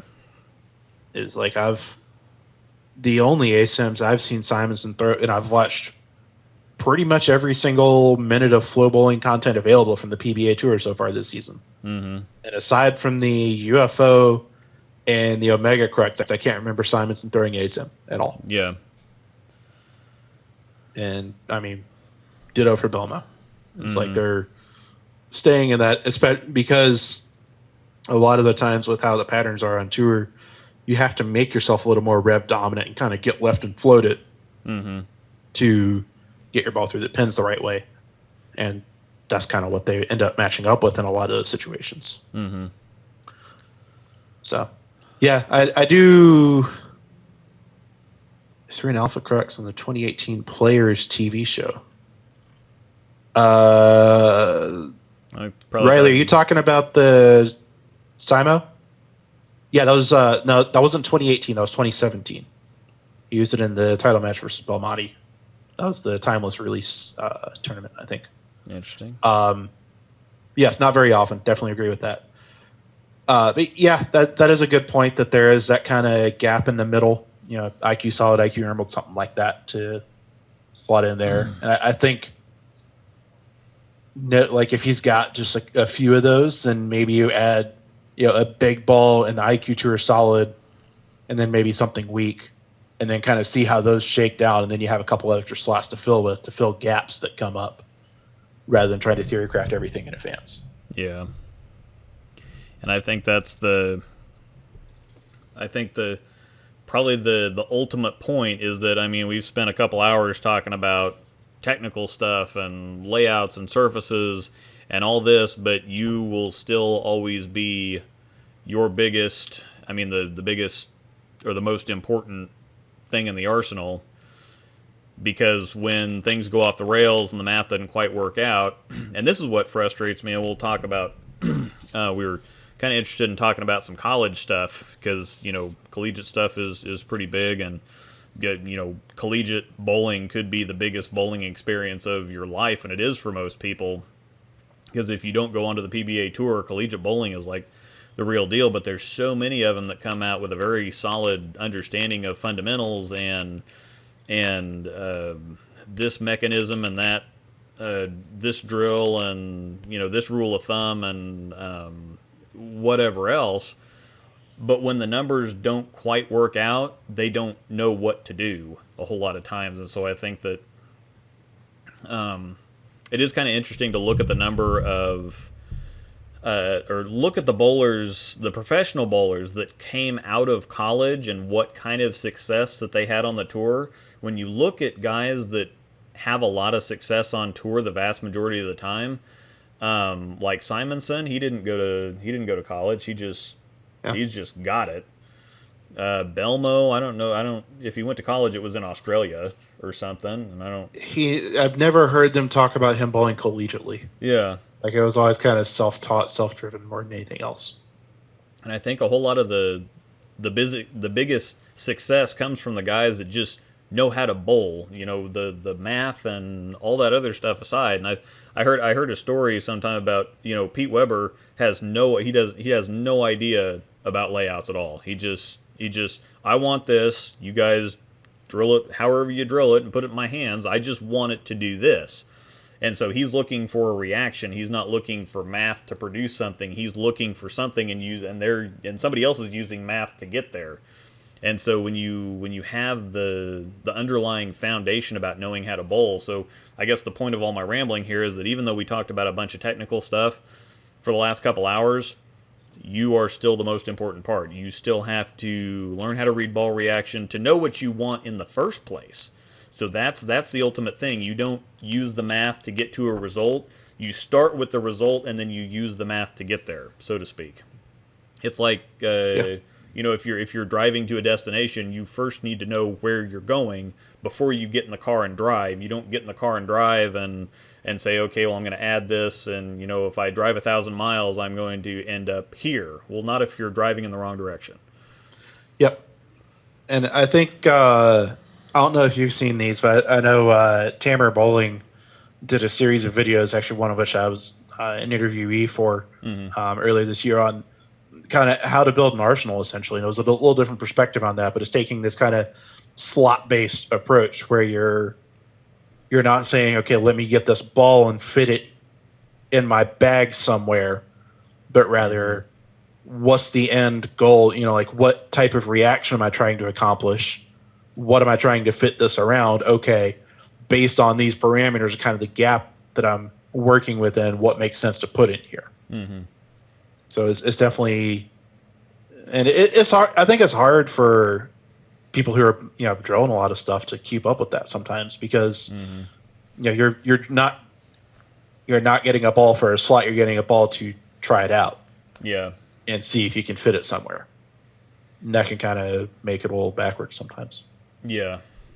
And but that's also how a lot of people do it. They see something new and shiny that comes out, and they're like, well, I really want that ball, without any thought for, well, do I need this ball? Is it even going to fit in the bag? And some people end up trying to use, again, a layout to make a ball fit in a spot where it doesn't fit, shouldn't fit, and, you know, should save your $250 or whatever. Yeah, and then you end up with like a Phase 3, an Idle Pro, and an Astrophysics, and a Nuclear Cell all in the same bag, and you're like, wait, what do I do now? Yeah. Not that that's ever happened to me or anything like that. No, definitely not. So, all right, well, I think we've covered our topic pretty thoroughly, and we're caught up with the questions here. I do want to go back, since I prepared for this. Nobody donated any money for me to get shot. And I can change that real quick if you want me to. Well, Riley back up here mentioned something about, yeah, bringing the Nerf gun and we won't see a slow and lazy Luke. Well, I've talked about some things several times here over the last several streams. I came prepared, but wait, there's more. So I take my, I'm just going to kind of assemble my stuff here, and then we've got the, no, wrong direction. Got to have the red dot that goes on here that actually functions. Believe it or not, look at that. And then got to put the clip in, and we're ready to go. Nice. But this is a pea shooter. This is the pea shooter. Oh boy. What we really need is the fully automatic 6 9-volt battery. Say hello to my little friend. That looked pretty nice. Yep. Oh man. As soon as I said that, Mr. Bill, antlers and Nerf, and then Lance said, "Do it." She don't want to come back down here because I've got another clip. And just we can... That sounds dangerous. Yeah, of course, I was big into Super Soakers and Nerf guns way back in the day when I was a kid. And when Angel and I got married, her son was 5. And so naturally, I had to buy him some fully automatic awesomeness for Christmas one year. And so we spent like $150 on Nerf guns. Obviously well spent. But, yeah, I came prepared. Mess with the cat, get the gat. I guess, I don't know. He's had those. Yeah, that meme's like 2 years old, but yeah. Anyhow, I was surprised that the batteries actually still worked. So that is kind of impressive, yeah. One other thing that I just wanted to talk about real quick while we're still here and kind of focused up at least a little bit, is Billy Langford was wondering about his bag for going to nationals and making sure that he doesn't have a bunch of stuff that does all the same thing. And I think especially for a situation like that where you're coming in semi-blind on a couple of sport patterns, you don't necessarily know exactly what you're going to be facing, and you're probably under a ball limit because you're probably flying out there. Yeah, it's definitely a little tougher of a situation. So I guess, yeah, obviously Nationals has been postponed. I know I'm going in early October. I don't know when you're going exactly. I think it's sometime around then. I guess I wasn't sure if you wanted to briefly talk about kind of at least our general game plans in terms of what we're taking with us and kind of how we're approaching that concept. Yeah, we haven't. Yeah, you're gonna fake aiming at James on the TV. And... yeah. She's... So I do need to share a story. Just a funny and totally unrelated side story. This was back when I was in college and I was in a room. I was in an apartment with a few friends of mine that we were renting, and one of my friends was over visiting, and he went into my room, grabbed my Nerf gun, and just came running out like full side sprint strafing, and just fires a random shot, stuck right to my glasses. Yeah, just like first try. Yeah, and then he was, I didn't even know how to respond at that point. Yeah, so. that was. Yeah. Anyhow, so we haven't rescheduled nationals yet, so I don't know exactly when we're going. We're trying to go as early as possible, and the guy that actually runs everything the guy that put the team together and that's kind of the team the captain for both the teams. Him and his wife, more his wife, more Stacy, but Chaz and Stacy Brewer run Greater Ozarks in Springfield, and they had to push back. It starts in March, and they did bowl a couple weekends, but their tournament runs just as long as nationals. They start in mid-March and run all the way till the middle of June, end of June, something like that. So it's not quite as long as nationals. But it's still, I mean, it's still a several month-long tournament, and they've actually, yeah, well, yeah, they just run on the weekends. But as far as just a regular tournament, I mean, running for 4 months, even if it's just on weekends, is That's crazy. a really long run. Yeah. But they did have to push back. They postponed that until the end of May, early June, and so that might affect when we go to nationals. They want to go as soon as possible, so hopefully we'll get some of the earlier slots in September. But I haven't really heard when we're going. Of course, all of that to say, what are we talking about for Arsenal Yeah. selection? So like let's say you're putting together your bag this weekend to go out to nationals. What are you putting in it and why? Nationals, the one thing that they've established is that they really like the scoring pace. And so I did a video on this actually a couple years ago, and the trend has continued. But if you go back and you look, since they started releasing the pattern information to begin with, which I think is 12-ish years, I think they started in '07, '08, something like that, actually releasing the patterns that they use, there's been remarkable consistency. As you know, there's been a few aberrations, but It's been the same pattern the last 3 years in a row for both team and double singles, yeah, yeah, almost identically. yeah. So they like what they get, and that's a way of, even though they don't release the patterns, you still, the better bowlers, the more experienced bowlers, you should know what you're getting into. That does kind of give you some separation between the better bowlers. And even if they don't quote unquote release the pattern, I don't really care, because like you said, it's been virtually the same the last however long you look at it. Team is going to be the flatter pattern, it's going to be the shorter pattern, it's going to play the hardest.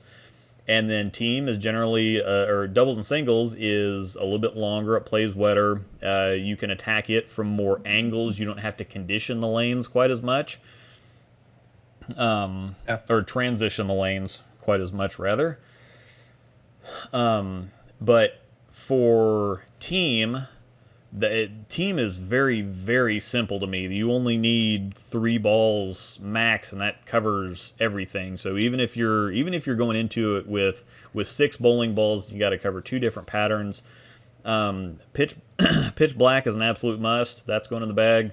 Wild streak's going to be in there, and then Crux Prime. Those are going to be my three team balls. The Crux Prime #1, because it might actually be in play if I throw the ball well, but Spec has a super wide footprint. It also they have that chemical adhesion thing where stuff wants to stick to it, and so it does pull oil off the lane faster than anything else out there.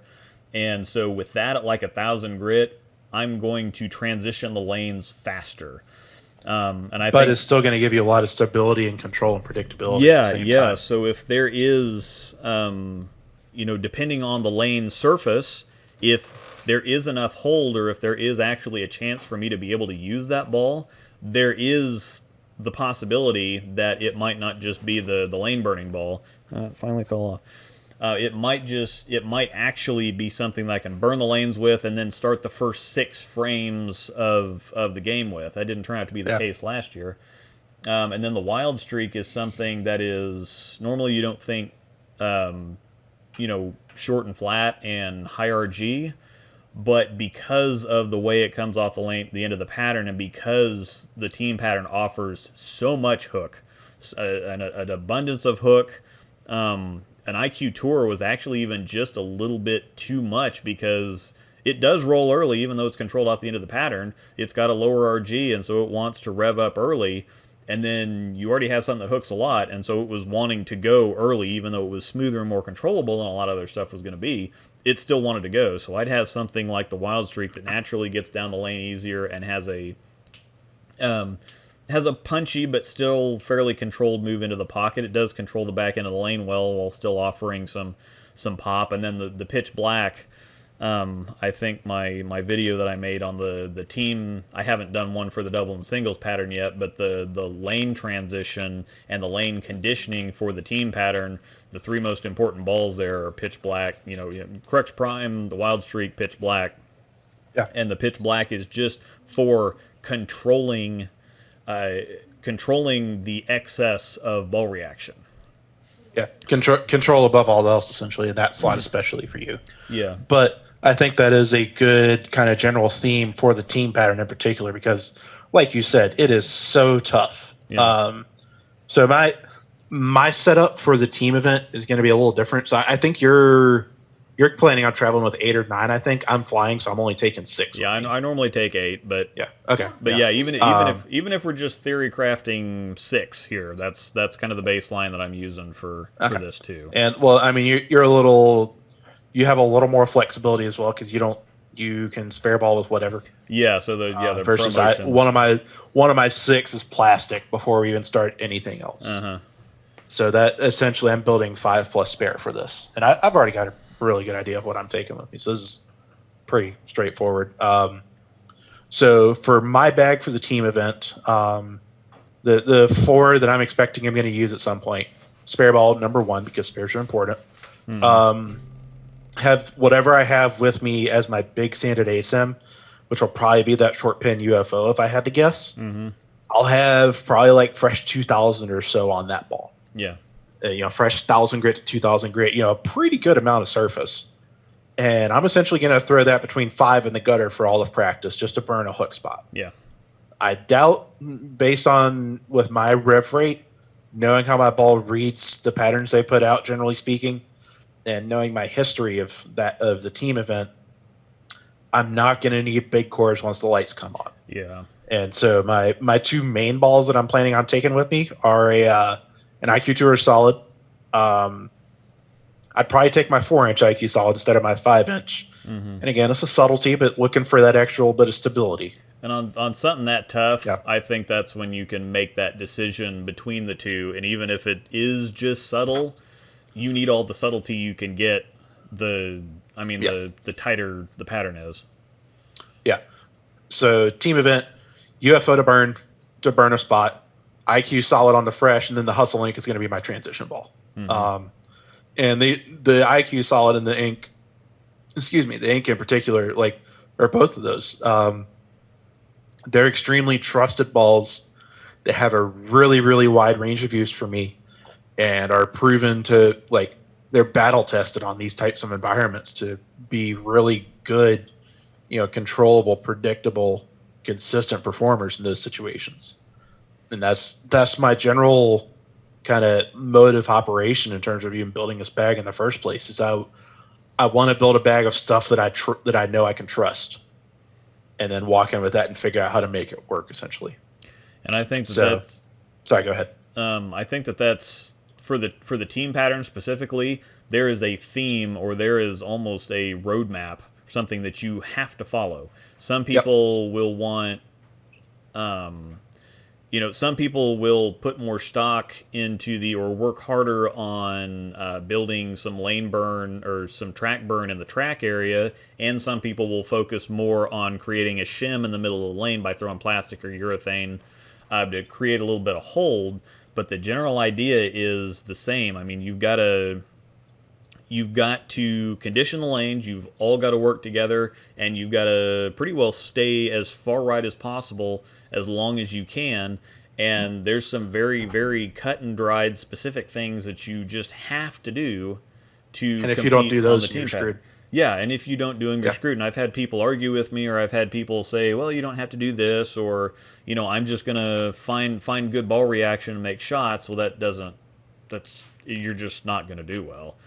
And I think that you can ask any team that's won the tournament or has done well. That's the script that they've followed, and they used to talk about it when they had the live streams back before they started hiding the patterns or not releasing the patterns. They'd have the live streams, and you'd see the same thing. And if they did well, you could see why, and if they didn't, you could see why too. And they repeatedly talked about it on the live streams.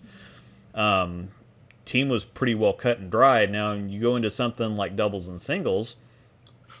There's different ways to go about it. There's different ways to kind of play to your strengths a little bit more. Yeah, I think that you can go 4 score a little bit more starting out of the gate.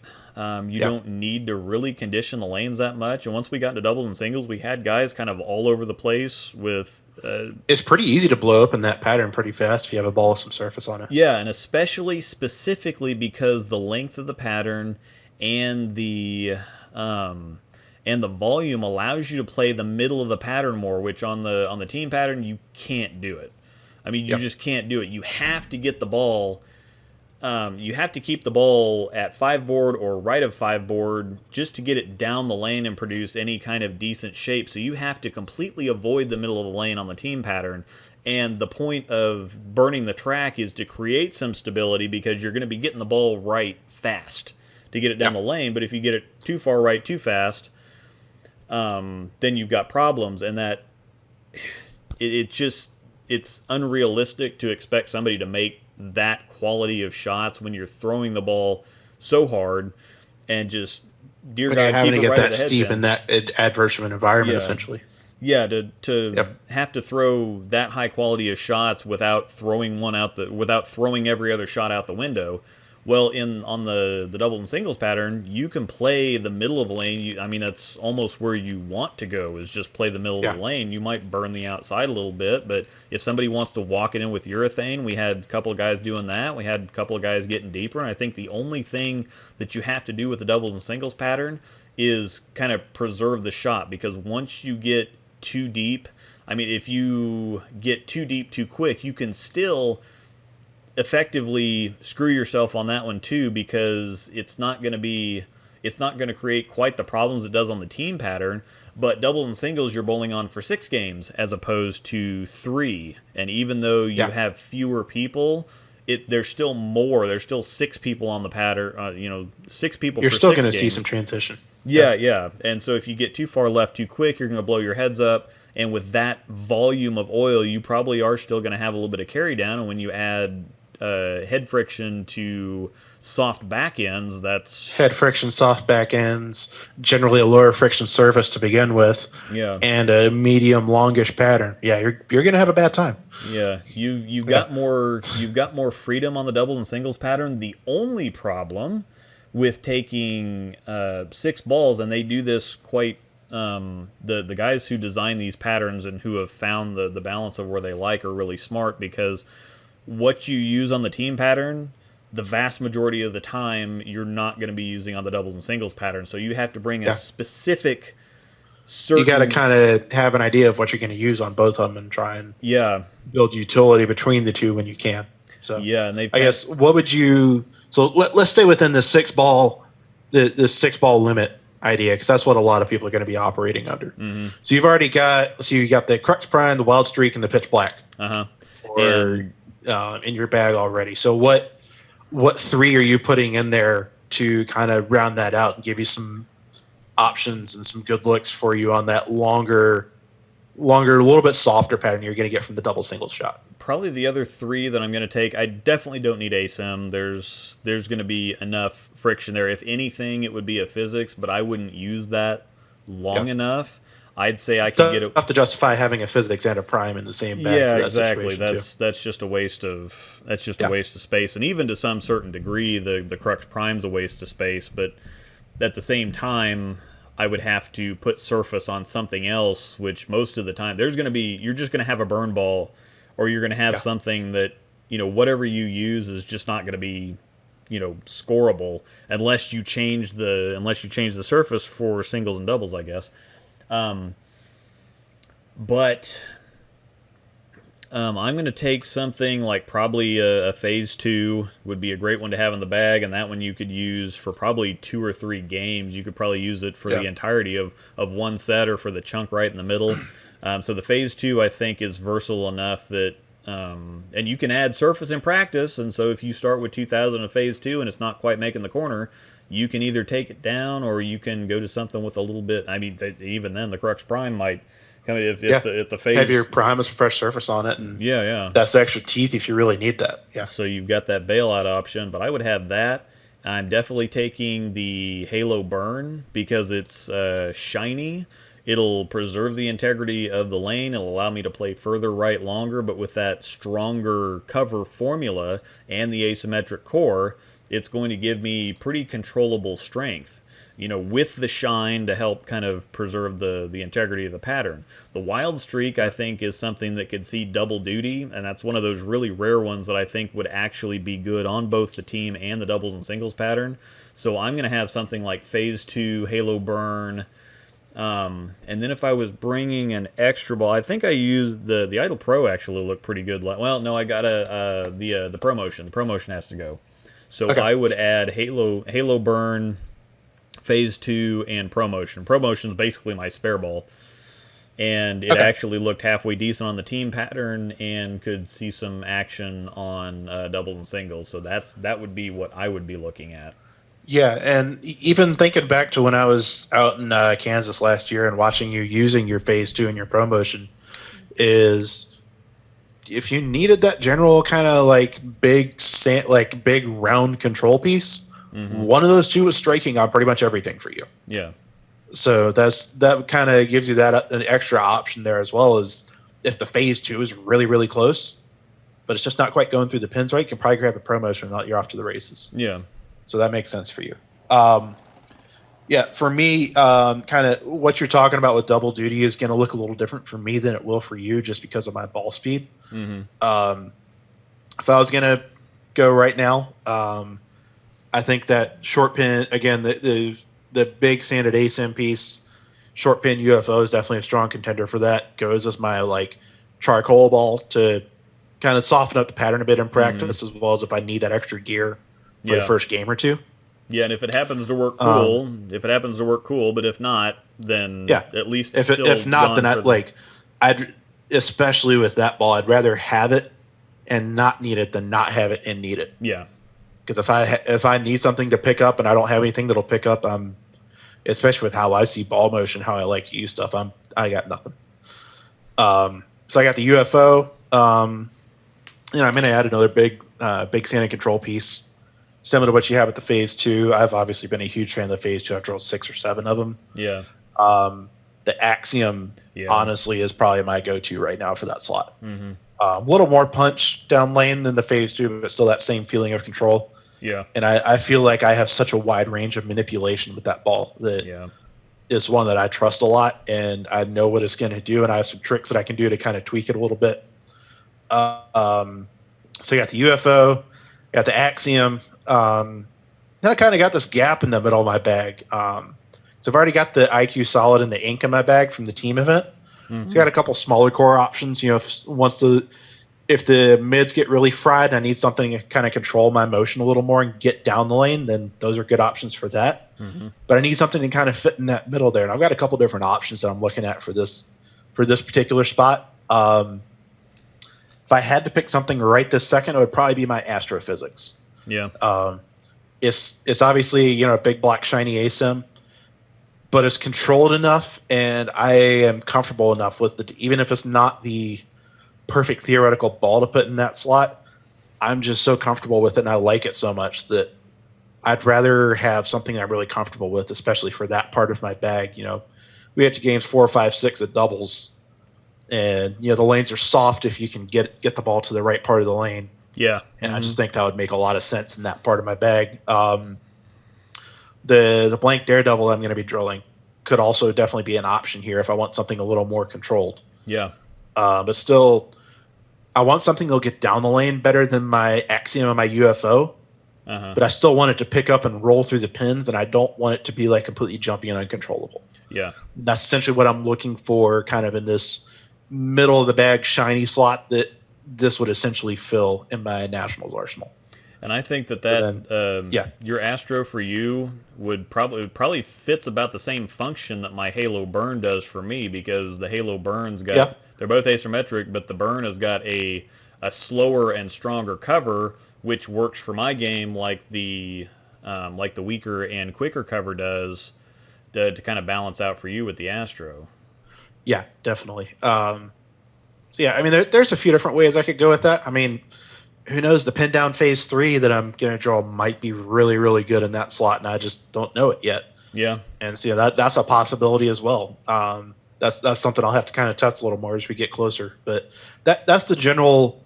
That's kind of over the past couple of years of going out to nationals and kind of looking back, thinking through what worked, what didn't, and why.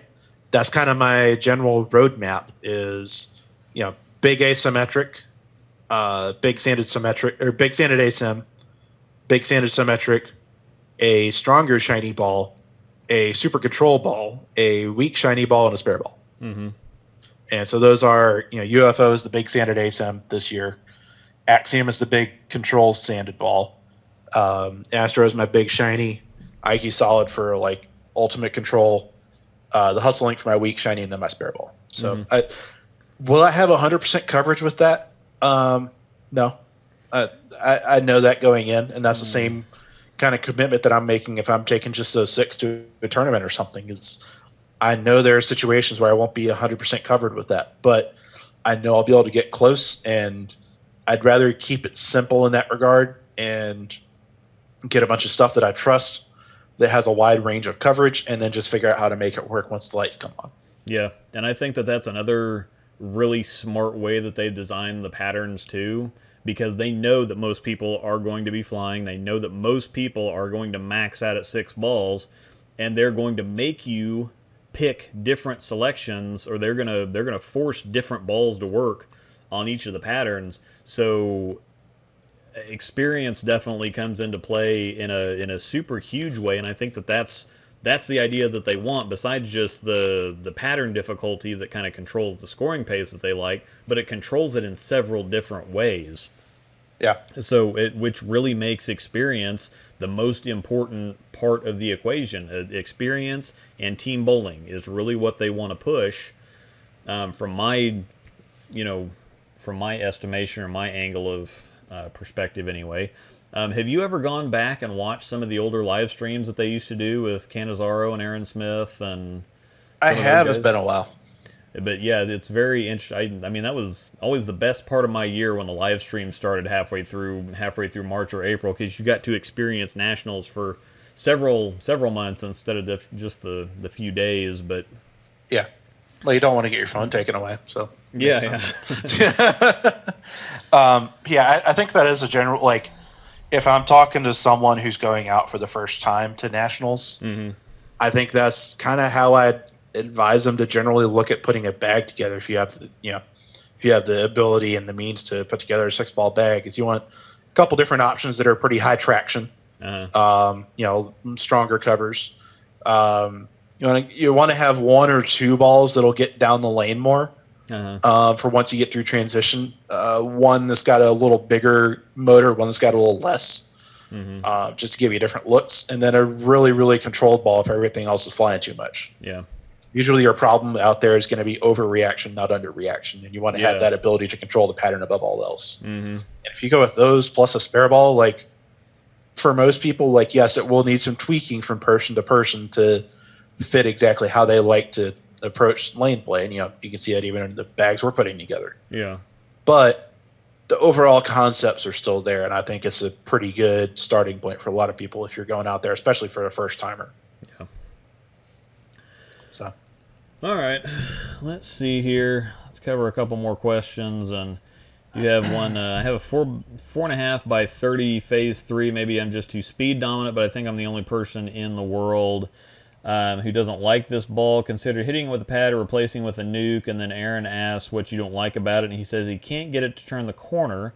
I feel like the only person on earth not hooking this ball 1,000 boards. So I have a. Do you want to answer this first? Or do you want me to answer this first? 'Cause I have some perspective on this. if you're ready to go for it. Okay. 4.5 by 30. That's almost identical to the layout that I have on my phase 3. The one I've got right now.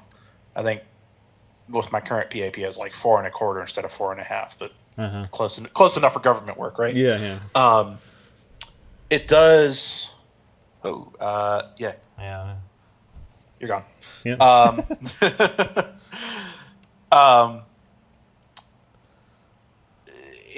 Mine does kind of feel the same way, is to a certain extent. It feels like it just kind of bogs down a little bit once it gets to the spot. It didn't feel like that with a fresh cover. Once I got 40 or 50 games on it, it did kind of feel that way. And I talked with a friend of mine, Nick Smith, who's a fellow Storm Roto staffer down in South Carolina, and his suggestion was actually to put a pin down layout on another one. Yeah. And it's for the general idea is with my speed, the core is actually bogging down and can't like actually flip because it's actually using too much energy too soon. Mm-hmm. And so going pin down will kind of blend it a little more and actually make it store a little more energy and hopefully, actually pop a little more consistently down lane.